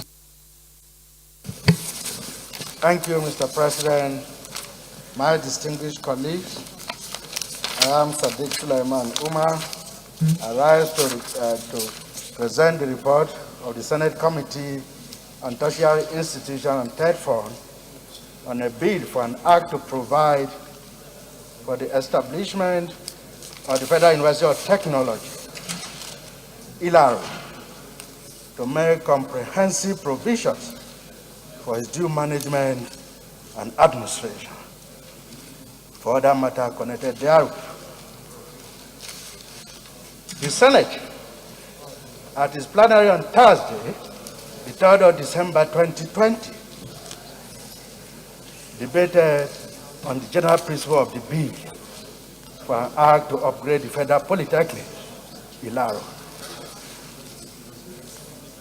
to a full-fledged Federal University of Technology, Ilaro, to make comprehensive provisions for its due management and administration, which was sponsored by Senator Solomon Olamileka Adeola. After extensive deliberations, the bill was read for the second time and referred to the Senate Committee on Tertiary Institutions and Third Fund for further legislative action. By Senate order for referral dated Monday the 7th December 2020, and to report back with recommendations. Broad objective of the bill. The core object of the bill is to provide for the upgrade of Federal Polytechnic Ilaro to a full-fledged Federal University of Technology, Ilaro, by providing institutional requirements for running a world-class Federal University of Technology. Legislative summary. Mr. President, distinguished colleagues, at this junction, I wish to inform you that the committee has critically examined the provisions of the bill for the establishment of Federal University of Technology, Ilaro in Ogun State. We are bearing in mind the presentations made by stakeholders, both oral and written, and strongly believe the bill is of tremendous benefit for the development of science and technology, advancements of the nation in so many different ways, such as providing employment opportunities for host communities and other qualified Nigerians, as well as ensure conducive and favorable atmosphere as enabling for graduates from the proposed Federal University of Technology, Ilaro, to compete favorably with their counterparts from around the world. Recommendation. the Senate Committee on Tertiary Institutions and TED Fund, to which this bill was referred, having carefully considered same, hereby recommends as follows: that the Senate do consider and pass the bill for the upgrade of Federal Polytechnic Ilaro to a full-fledged Federal University of Technology, Ilaro, Ogun State, to make comprehensive provisions for its due management and administration, and for other matters connected therewith, 2021, as recommended. Conclusion. In conclusion, I wish to use this opportunity to thank the President of the Senate and distinguished colleagues for the opportunity to serve in this capacity, and to humbly request the Senate to pass this bill. I so move, Mr. President. Any comments? Leader of the Senate, Committee of the Whole. Mr. President, my highly respected and distinguished colleagues, I rise a motion for the Senate to resolve in the Committee of the Whole to consider this report. I so move. Minority Leader. Thank you, Mr. President. I so second. Distinguished colleagues, those in favor of the motion that the Senate resolves into Committee of the Whole to consider the report, clause by clause, say aye. Those against, say nay. The ayes have it.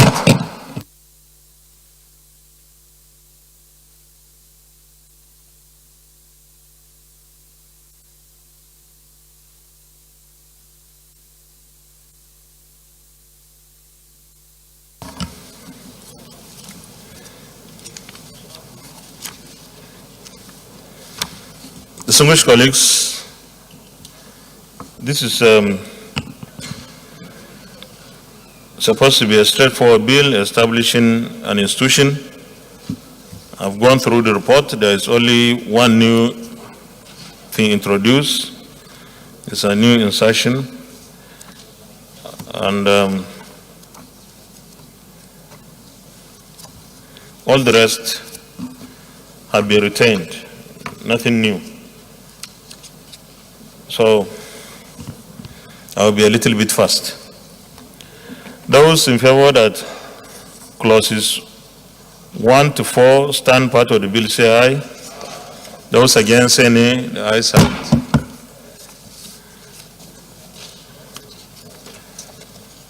Those in favor that clauses 5 to 8 stand part of the bill, say aye. Those against, say nay. The ayes have it.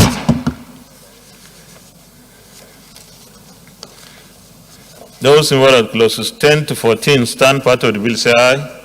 Those against, say nay. The ayes have it.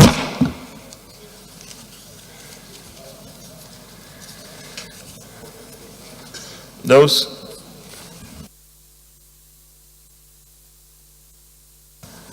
okay, sorry. So I will take this again.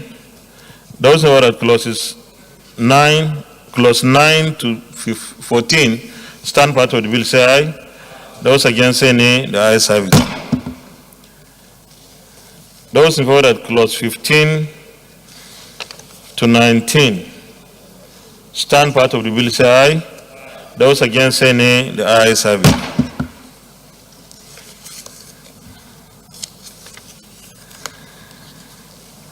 Those in favor that clause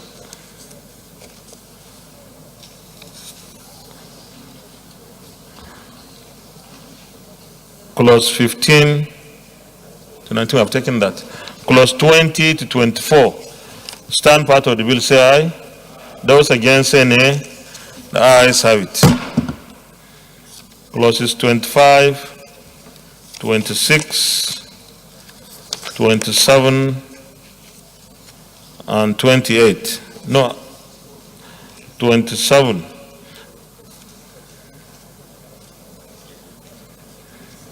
No, 48, I want to take it separately.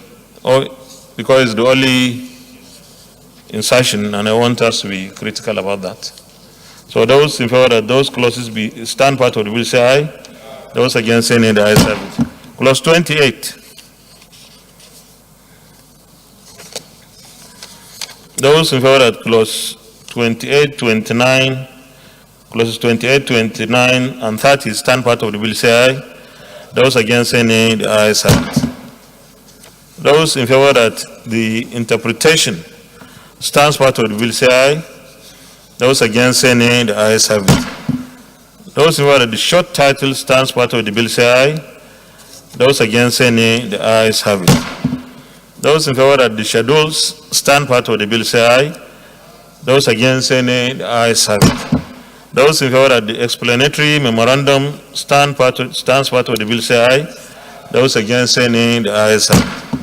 Those in favor that the long title stands part of the bill say aye. Those against say nay. The ayes have it. Leader of the Senate. Mr. President, my highly respected and distinguished colleagues, I rise to move a motion for this distinguished chamber to resume plenary to allow the chair to report progress. I so move. Minority Leader.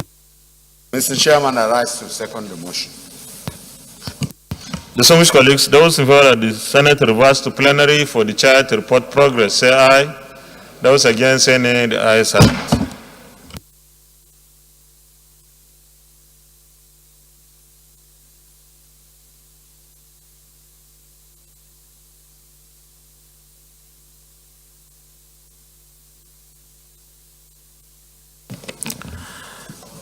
The Senate, in the Committee of the Whole, considered the report of the Committee on Tertiary Institutions and Ted Fund on the Federal University of Technology, Ilaro, Ogun State, Establishment Bill 2021 and approved as follows. Long title as recommended, clauses 1 to 28 as recommended, interpretation as recommended, short title as recommended, schedules 1 to 3 as recommended, and explanatory memorandum as recommended. Is this a true reflection of what transpired in the Committee of the Whole? Thank you. Leader of the Senate. Mr. President, my highly respected and distinguished colleagues, I rise to move a motion that the Federal University of Technology, Ilaro, Ogun State Establishment Bill 2021 be read the third time. Minority Leader. Mr. President, I rise to second the motion as moved. Distinguished colleagues, those in favor of the motion that the bill be now read the third time, say aye. Those against say nay. The ayes have it. Clerk of the Senate.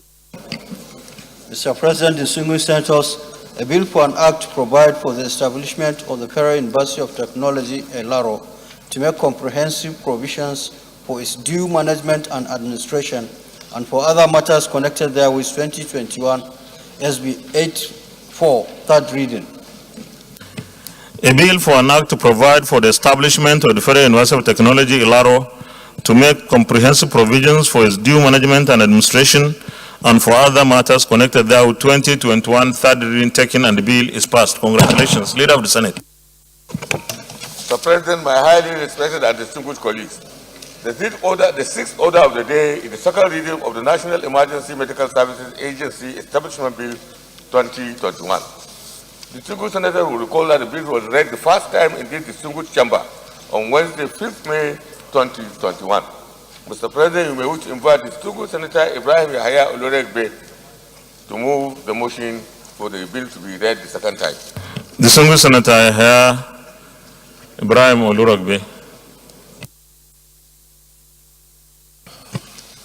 Thank you, Mr. President, distinguished colleagues. My name is Ibrahim Yahaya Oloregbe. I represent Kwara Central Senatorial District. Mr. President, I rise to present the lead debate on the National Emergency Medical Services Agency Establishment Bill 2021. Mr. President, highly respected and distinguished colleagues, this bill was read for the first time on the 5th day of May 2021.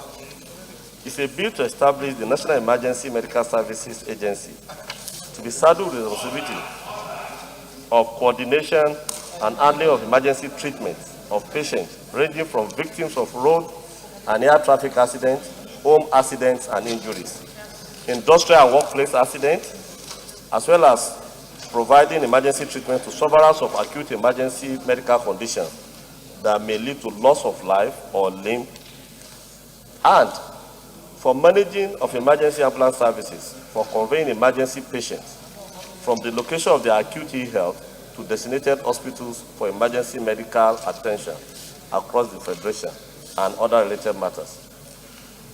Mr. President, distinguished colleagues, let me share a little background of this legislative proposal. National Emergency Medical Services, known in some jurisdictions as pre-hospital emergency care, involve the highly qualified first aid and treatment given on site or during transportation to the hospital due to accident or illness. The goal for pre-hospital care is to create the best possible circumstances that will prepare the patient and put them in as good condition as possible for the next part of health care that they will receive in the chain of care. It consists of medical treatment of acutely ill or injured person, as well as rescue activities at the site of a disaster. In many developed countries, there is a dedicated emergency number for contacting the responsible agency for the emergency treatment. And I'm aware that this Senate had considered a bill for the formal establishment of the emergency number in this country. But where would they call? Because there's no any coordinated or any agency for that. Emergency operators at the emergency medical centers are to prioritize after they have made assessment and come to a decision based on the health-related and medical information they are giving. Additionally, they should advise the caller and keep the ambulance personnel adequately informed. Unfortunately, Mr. President, despite the legal and administrative framework put in place by the Parliament and the government in the National Health Act 2014, emergency medical services in Nigeria remain poorly developed. The provision of timely treatment during life-threatening emergency is not a priority to both the private and public sectors. The question usually being raised by healthcare providers is always, who pays the bill?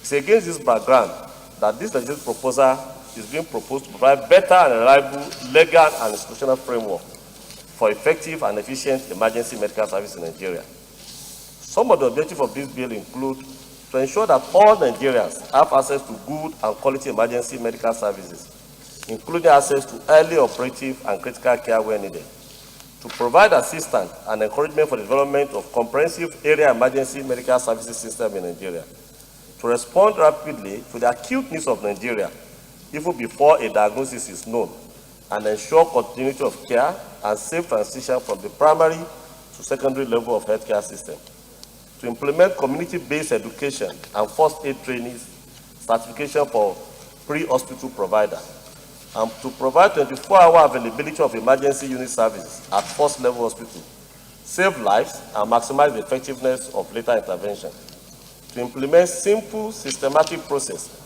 to improve the quality of emergency care, including protocols that guide peri-hospital provider to transport patients to the most appropriate facility, thereby reducing delay in life-saving treatment. To create simple checklists to ensure that life-threatening conditions are recognized and that critical actions are taken. To ensure that available resources are within reach when they are needed. Improve the earnest private sector participation in the provision of emergency medical services. To ensure adequate distribution of emergency facilities within the Federation. Create policies to ensure sustainable funding, effective governance, and access to emergency care for all Nigerians. To provide without prior inquiry as to the ability to pay necessary emergency medical services to all patients requiring such services. To conduct an emergency care system assessment or other standard national assessment to identify gaps and priorities for context-relevant action. To implement mechanisms for standard data collections, to consider the local body of acute disease, identify high-yield mechanisms for improving quality of care, and to provide emergency care training for all relevant healthcare provider cadres. For instance, through the creation of specialty training programs, training frontline providers in basic emergency care, and integrating dedicated emergency care training into undergraduate nursing and medical curricula.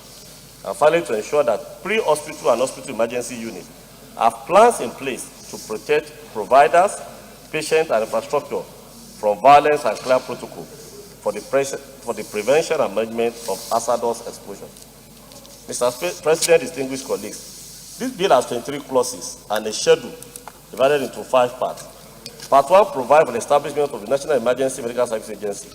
Part 2 provides for the functions and power of the agency. Part 3 provides for the structure of the agencies. Others are Part 4 and 5, which provide for the funds of the agency and miscellaneous matters. Mr. President, distinguished colleagues, in compliance with Order 77, Sub 3 of our standing rule, a compendium of financial implications for this bill is attached. In conclusion, Mr. President, my highly respected and distinguished colleagues, the establishment of this agency will assist in providing robust emergency healthcare services in Nigeria and indeed in West African sub-region as it could help our neighboring country. Mr. President, distinguished colleagues, I humbly urge you to support the second reading of this bill. Thank you all for your kind attention. I so move, Mr. President. Senator Bikula Amosu. Thank you, Mr. President, distinguished colleagues. Let me first, in supporting this bill, I want to first commend the Senator Ibrahim Oloriegbe, the sponsor of this bill. Mr. President, distinguished colleagues, you will recollect that I think just last week, my bill on emergency toll-free number, which I have to thank Mr. President for, which you gracefully attended and actually declared that public hearing open. This is like an offshoot of that emergency toll-free number, because when that number is up and running, these are some of the people, very key agencies, that when that number is down, it must get to this office, this agency, amongst some other agencies that are very critical. Of course, we all know that during emergencies, medical is very critical. Attending promptly to those that are so affected is very critical. The essence of the emergency toll-free number is to save lives. That hitherto, every day you just hear that there's a crisis here and life is lost. But when all these things are in place, it prevents the loss of life. Mr. President, I've looked at this bill and I noticed that even they added some other areas into it, but the one that excites me most is the fact that when the emergency toll-free number is up and running, when it is in place, these are people that will give meaning to the emergency toll-free numbers. That people will now have the belief and they will know that once that number is called, any emergency need will be attended to by this agency. This agency will more or less coordinate, whether it's a pregnant woman, whether it's somebody that has just had an accident, whichever way, whatever form of emergency that has to do with medical will be attended to by this agency. The same thing that maybe the fire service offices will do throughout the Federation. All gamut of things that will be required in the event of an emergency will be taken care of. So with these few words, Mr. President, I want to urge my colleagues to support this bill, because doing that will amount to saving several lives, and in the final even reduce even the cost, because once things are quickly attended to, of course, we will save lives and even save the attendant cost. So, Mr. President, I so second and I so support this very important bill. Thank you, Mr. President. Senator Sadiq Suleiman Omar. Thank you, Mr. President. My distinguished colleagues, I am Sadiq Suleiman Umar. I represent the good and decent people of Kwara North, and we all are. Mr. President, I rise to lend my voice in supporting the National Emergency Medical Services Agency Establishment Bill. Mr. President, my distinguished colleagues, the number of citizens we lose daily because of lack of a functional emergency medical services is unbelievable. These deaths arise from various traffic accidents, domestic, and indeed even cardiopulmonary accidents, strokes, cardiac arrest. This happens daily because we do not have a functional emergency medical services. Mr. President, my distinguished colleagues, I urge us all to support this bill so that we can save several lives that we lose daily, which are not known to most of us. You just hear that somebody collapsed and nobody knows what to do. They don't know who to call. Sometimes even before they get to the hospital, there is no functional system, a coordinated system We therefore need an agency to manage these processes because it's going to save lives. This is indeed part of any successful healthcare system anywhere in the world, and we are very weak in this. We need this agency to be able to save lives and strengthen our healthcare delivery system. With this, I urge all of us to support this bill for the second reading. Thank you, Mr. President. Is anybody against the bill? Those in favor that this will be now read a second time, say aye. Those against, say nay. The ayes have it. Clerk of the Senate. Mr. President, distinguished senators, a bill for an act to establish the National Emergency Medical Services Agency to be saddled with the responsibility of coordinating and handling of emergency treatment of patients ranging from victims of road traffic accidents, home accidents and injuries, industrial and workplace accidents, to sufferers of acute emergency medical conditions that may lead to loss of life or limb, and the management of emergency ambulance services for conveying emergency patients from the location of the acute ill health to designated hospitals for emergency medical attention across the Federation, and for related matters 2021 SB 717, second reading. A bill for an act to establish the National Emergency Medical Services Agency to be saddled with the responsibilities of coordination and handling of emergency treatment of patients ranging from victims of road traffic accidents, home accidents and injuries, industrial and workplace accidents, to sufferers of acute emergency medical conditions that may lead to loss of life or limb, and the managing of emergency ambulance services for conveying emergency patients from the location of the acute ill health to designated hospitals for emergency medical attention across the Federation, and for related matters 2021 second reading taken. And the bill is referred to the Committee on Health to report back within 4 weeks. Leader of the Senate. Mr. President, my highly respected and distinguished colleagues, the seventh order of the day is the second reading of Bankruptcy Insolvency Act, Cap B2, Laws of the Federation of Nigeria 2004, Repeal and Reenactment Bill 2021.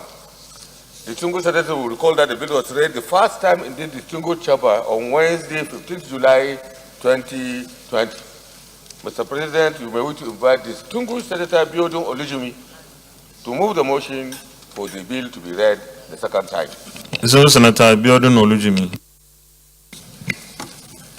Thank you very much, Mr. President, distinguished colleagues.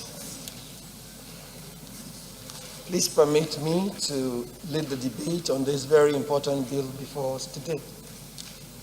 The bill was read for the first time on the 18th of February 2020, and it seeks to repeal the Bankruptcy Act of 1979 and enact a new bankruptcy and insolvency bill to make provision for the corporate and individual insolvency, to provide for the rehabilitation of the insolvent debtor, and to create the office of Supervisor of Insolvency. Mr. President, this legislation which is before us today is but another block in the structure that will become the modern economic landscape for our great country. You are aware that for some time now, government has been busying itself with putting in place the reforms necessary to take this economy to a developed country status. As we continue to build this edifice to take this country to that happy land of developed country status, one will see more and more initiatives with the change mantra of government. Mr. President, specifically with respect to the legislation before this Senate, we note that the current law does not provide for reorganization of businesses. As we move in this period of globalization and liberalization, when we know that some firms would have to transit industries, as a fact, some companies developed out of a paradigm of protectionism. The reality is that some of them can be expected to make the change that is required.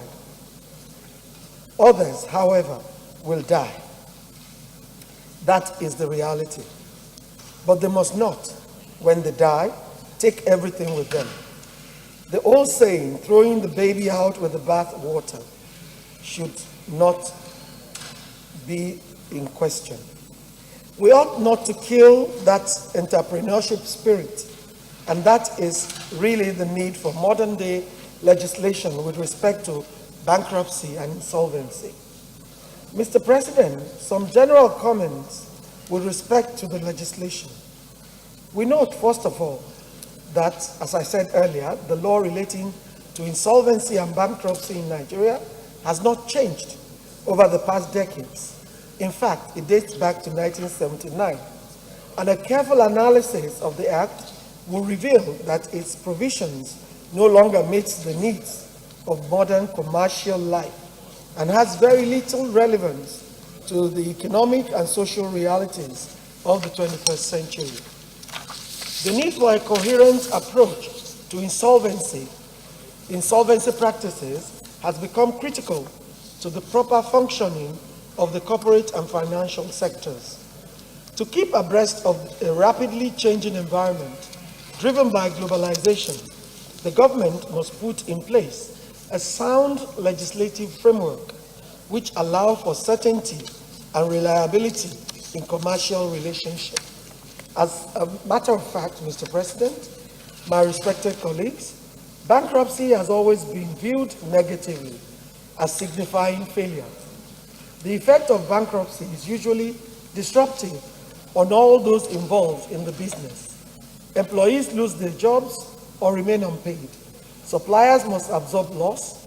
Lenders do not recover amounts owed, and many groups are put at risk, including the debtor's family. The major consideration in an era of increased competitiveness is the manner in which insolvency process can be made as efficient as possible, while not losing sight of those individuals who are affected by this event, who must be dealt with fairly. We must not kill entrepreneurship, and most importantly, we need to stop seeing bankruptcy as failure. Mr. President, my respected colleagues, to this end, the principal role of the new Insolvency and Bankruptcy Bill will be to establish effective and straightforward procedures for dealing with and settling the affairs of both corporate and personal insolvents in the interest of their creditors.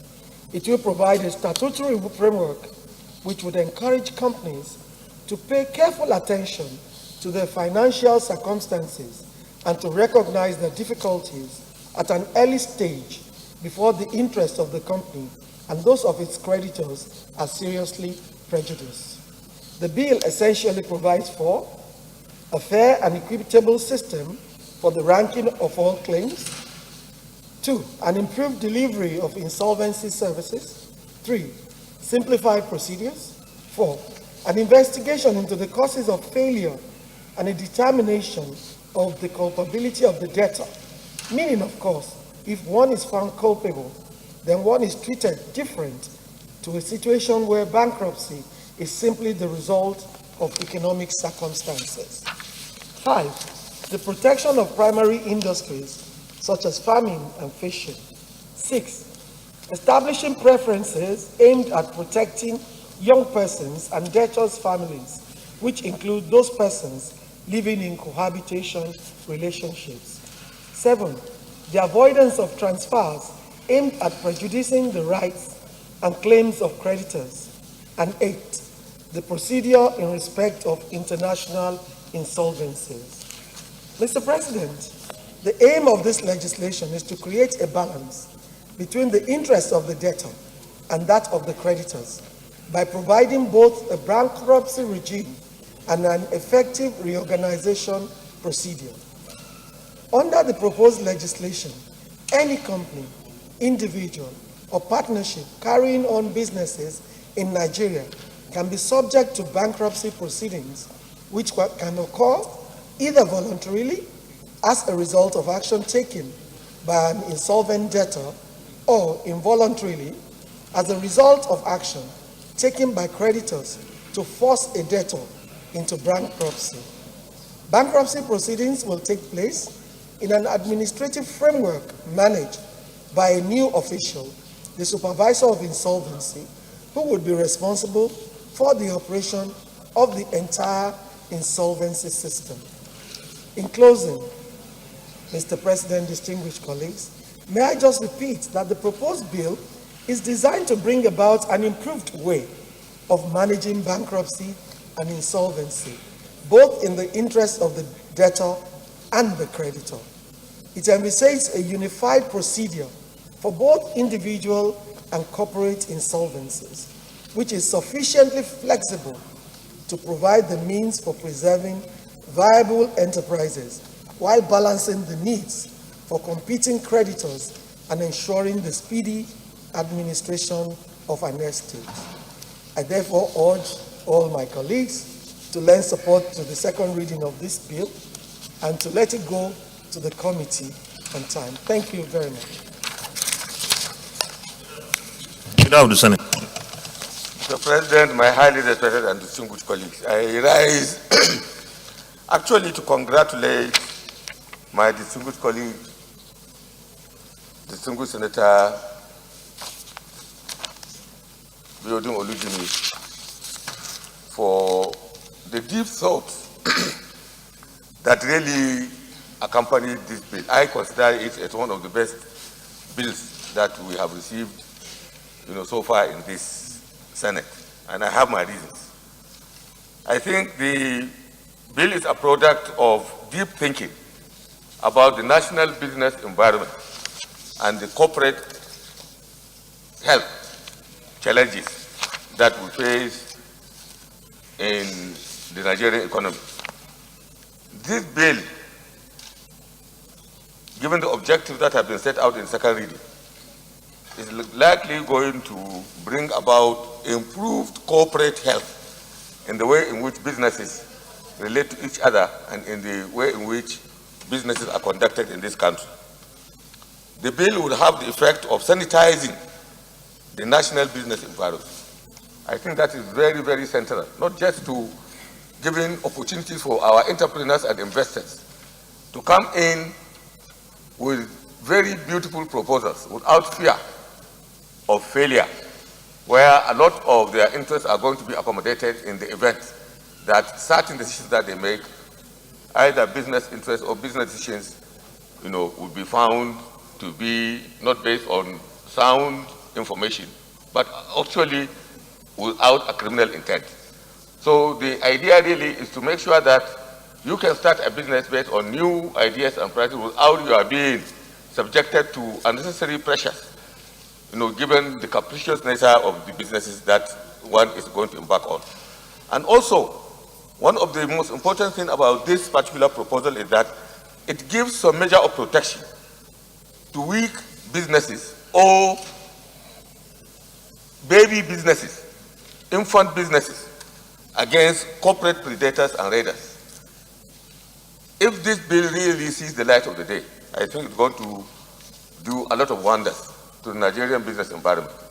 With this, Mr. President, I personally support this bill, and I think it's a great thought, and I congratulate distinguished Senator Biodun Olujimi for this foresight and for the deep thought that she might have gone through in bringing this amendment to our consideration.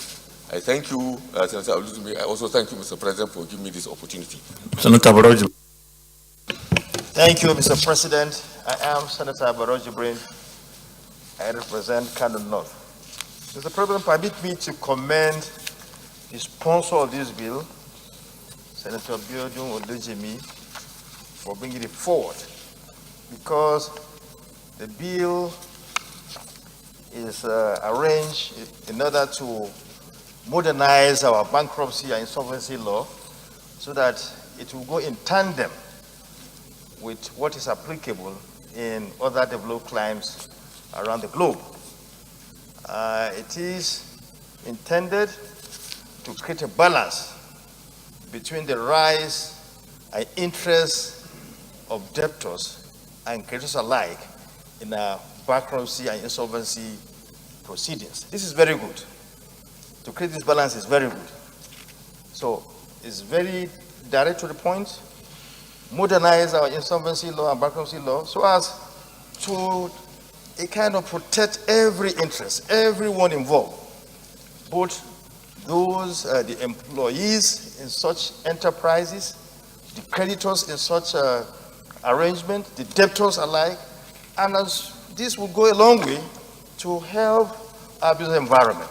As it is now, the law is not protective of all these players within the system. So it is something that is good and should be supported by all and sundry, because it will go a long way to bring sanity, further sanity in our business environment, in our corporate world. Mr. President, let me again commend the mover, the sponsor, and I urge my colleagues to support this bill. Thank you. Is anybody against the bill? Those in favor that the bill be now read a second time say aye. Those against say nay. The ayes have it. Clerk of the Senate.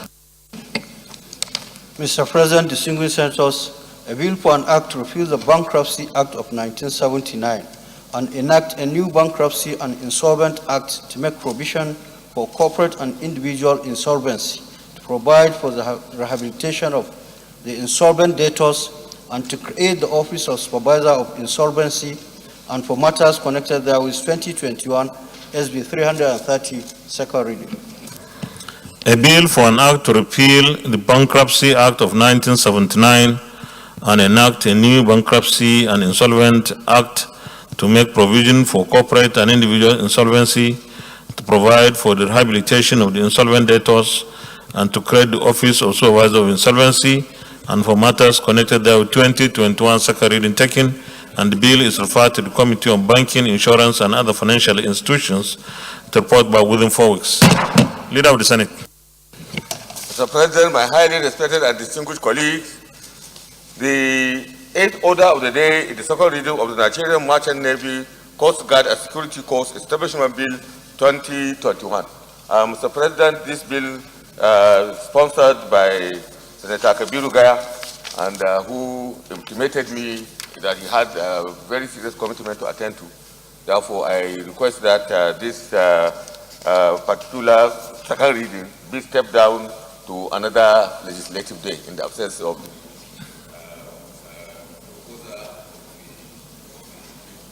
Minority Leader. Thank you, Mr. President. Also second. Distinguished colleagues, those in favor of the motion that this bill be stood down till another legislative day say aye. Those against say nay. The ayes have it. Leader of the Senate. Mr. President, my highly respected and distinguished colleagues, the 9th order of the day is a motion standing in the name of distinguished Senator Gasham Basi and 2 others on the urgent need for consolidated and effective economic and regulatory approach to address the infrastructure crisis in Nigeria's transportation system. Mr. President, you may wish to invite distinguished Senator Gasham Basi to move this motion. Distinguished Senator Gasham Basi. Thank you, Mr. President. Gasham Basi, Cross River South.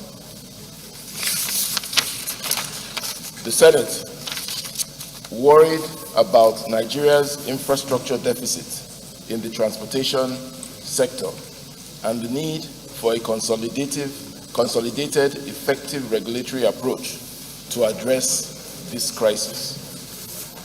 The Senate is further concerned that according to a November 2020 report by Moody's Investors Services, it is estimated that Nigeria would require at least $3 trillion over 30 years to close its infrastructure deficit, which signifies the level of infrastructural neglect and decay. The Senate is further concerned that many infrastructural shortcomings in the country have been as a result of economic, administrative, and legislative deficiencies.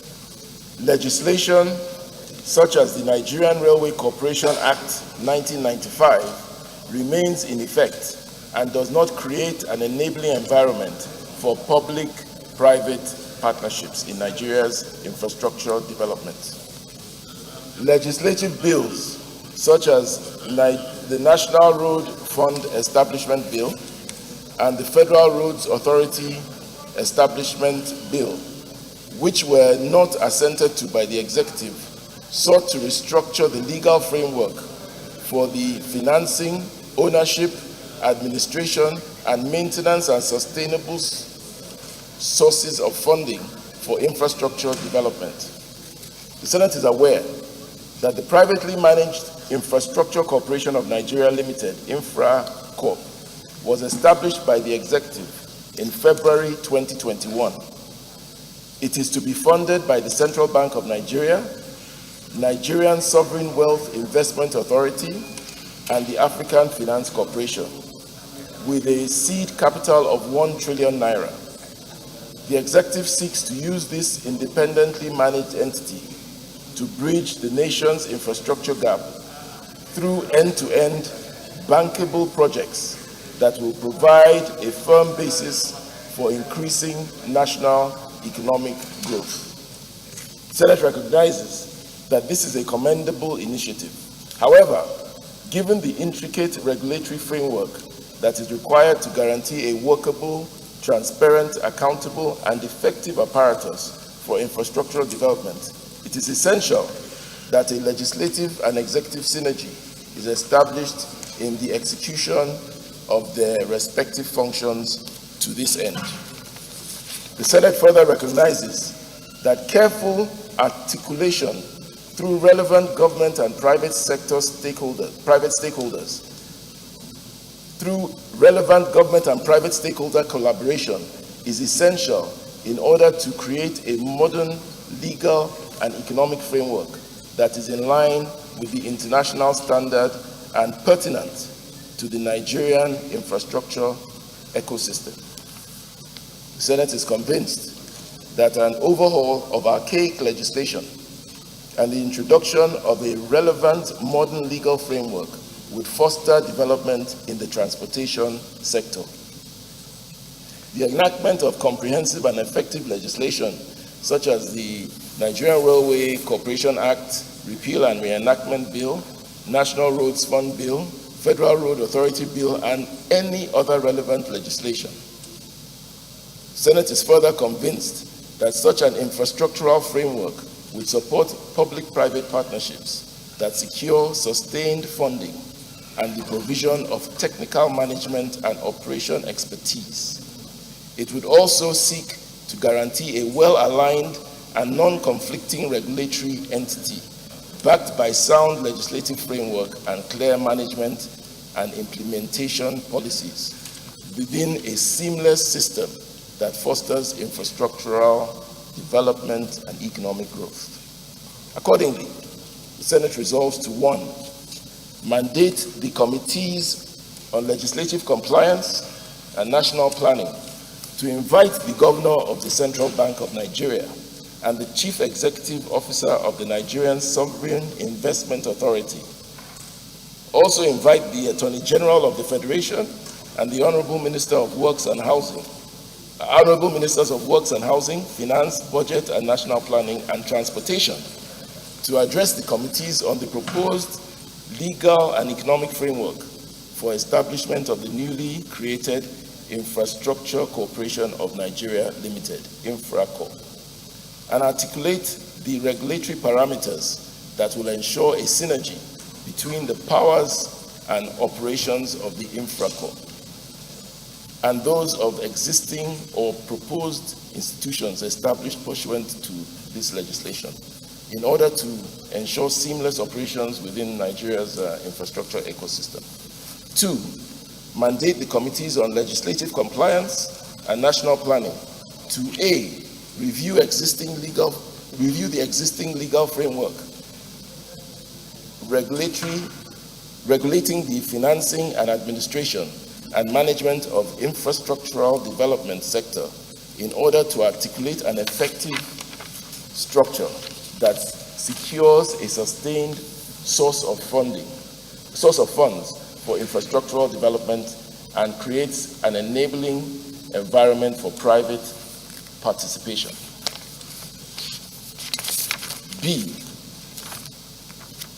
identify and repeal archaic legislation and policies that are at odds with international best practices and impedes on the establishment of a seamless framework for infrastructural development.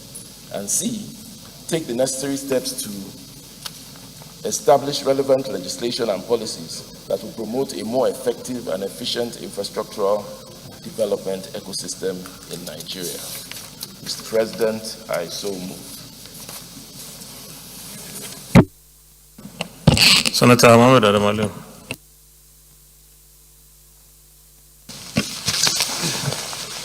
Thank you, Mr. President. I remain Muhammad Adamali, representing Kebbi Central. Mr. President, I to second this motion. There is actually infrastructural deficit in Nigeria, and the only way we can fill this deficit is by injecting capital from the private sector. That is by way of syndicating what we call public-private partnership. Whether it is the road sector you're talking about, railway sector, power sector, the story remains the same. Even Habo, Mr. President, of recent we have seen private sector coming into Nigeria to construct ports under public-private partnership. Lekki Port, for example, is one of them. It is indeed a success story. But we need very strong legislation to do this. We need legislation that can protect the investor so that they will feel confident to come and invest and recoup whatever they invest. Since the inauguration of 9th Senate, my committee has been receiving quite a number of investors that want to come and invest under the road sector. But their fear is that the enabling legislation are not there. Therefore, we need to look at all legislation relating to either Nigerian Railway Corporation, if need be, and bundle the Nigerian Railway Corporation Act and allow private sector to come and invest. We need to look at legislation regarding the road sector. We need to even look at legislation regarding the harbor, even though a lot of private people are now coming to it. But I agree with what the mover of this motion said. We have to call the CBN, the Sovereign Investment Authority, to come and brief the Senate on the proposed infrastructure company, where 1 trillion naira has already been deposited. And other investors like African Development Bank, IFC, Sovereign Investment Authority, they are all coming to fund this infrastructure company. And if we do this, it will go a long way in solving the infrastructure deficit we have in Nigeria today. Mr. President, another very important issue that needs to be addressed is security. No investor will come and invest his money where there is insecurity and uncertainty. This is basic. We just have to solve the present security challenges we are facing today. I doubt very much if an investor will come and invest trillions of naira in an economy that has insecurity and uncertainty and political upheaval virtually everywhere. This is the reality, Mr. President. I therefore support or second this very important motion. I urge my distinguished colleagues to do the same. It is important we address the infrastructure deficit. At the same time, we have to address the security challenges of this country. Thank you very much. Leader of the Senate. Mr. President, my highly respected and distinguished colleagues, I can say nothing at this point, Mr. President, without 100% agreeing with the position that has been adduced by Senator Aleru on this issue, and also by the very good thought that is behind this motion in general. In addition, I think that the committees that are important for this interrogation and for this kind of harmonization that the bill, that the motion is recommending, Committee of Works will have to be there. Our Committee on Power will have to be there. Our Committee on Land Transportation will have to be there. And our Committee of Marine Transport will also have to be there. Because these committees are in charge of the various sectors that are concerned with the management and investment for the development of the infrastructure, of this country. So maybe when we consider the prayer, an additional prayer may come to involve these committees in the issues that this motion, is concerned with. In addition, Mr. President, I think we have gone very, very far, particularly in the area of land transport. There is the National Land Transportation Commission bill, which has already passed the Senate, and I think is looking for concurrence in the House. There is also a bill on the railway sector reforms that is also being passed by this Senate, which is, by the time the provisions, in that amendment is approved, the bill comes out, I think it will resolve a lot of the issues that have been raised inside this motion. But I think we have also the National Road Fund and several others. So I think the involvement of this committee on works, power, land transport, marine transport, so that we can sit down and harmonize, the infrastructural investment regime in this nation is very important. So maybe after consideration, we can come with a prayer, so that these other committees, that are vital, development of the national infrastructure, are also involved in whatever decisions and work. But it involves a lot of work, because it will involve going through the entire legislation that we have in our infrastructure sector to ensure that this new corporation, the infrastructure corporation, the bill that establishes is worked in harmony with the other legislations, that are existing in the infrastructure sector. I commend this motion, and I support the prayers, maybe with some additional prayer at the end. I thank. Thank you very much. Distinguished colleagues, we'll go to the prayers, but before I put the question, let me observe what the leader said. I think, leader, we don't need an additional prayer. We can amend prayer 1, because prayer 1 definitely is looking a little bit lopsided. Probably that is where we'll need committees on finance, works, power, marine, and land transport, with the Committee on National Planning and Economic Development as the lead committee here. Is that okay? Because we don't have to create an additional, we just amend this one with the Committee on National Planning and Economic Development as the lead committee. Then this is a joint committee because of the importance of this particular matter. So if that is taken, then those in favor of prayer 1 as amended, say aye. Those against, say nay. The ayes have it. Secretary, take note, the lead committee is National Planning and Economic Development.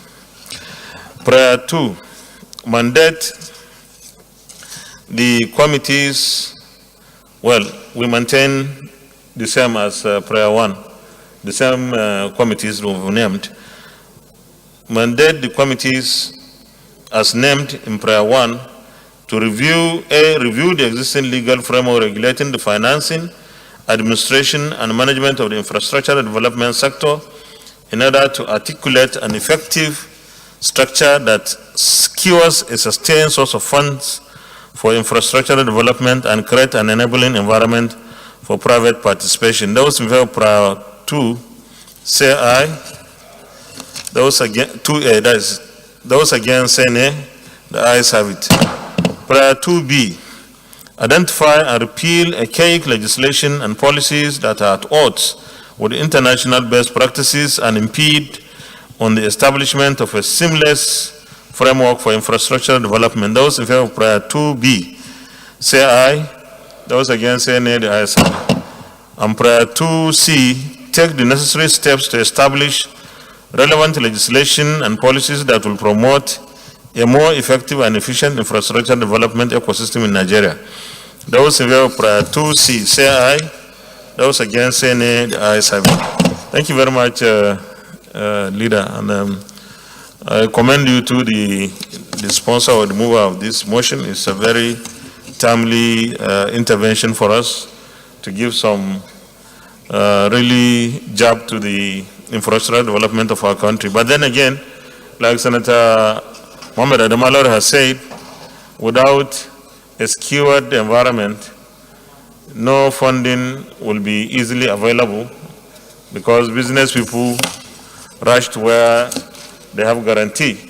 So we have to continue to work on the security of our country. Leader of the Senate.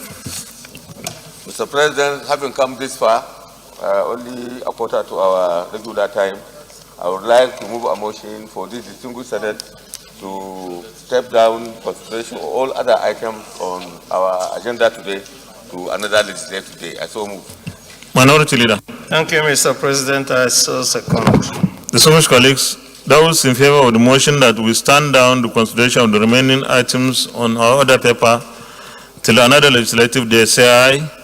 Those against, say nay. The ayes have it. Leader of the Senate. Mr. President, having come to the end of our deliberations today, I move the motion for this distinguished chamber to adjourn proceedings to tomorrow, Wednesday, the 2nd of June, 2021. I so move. Minority Leader. Thank you, Mr. President. I so second. Distinguished colleagues, those in favor, before I put the question, I have an announcement to make. The delegation to Kebbi on the water boat mishap,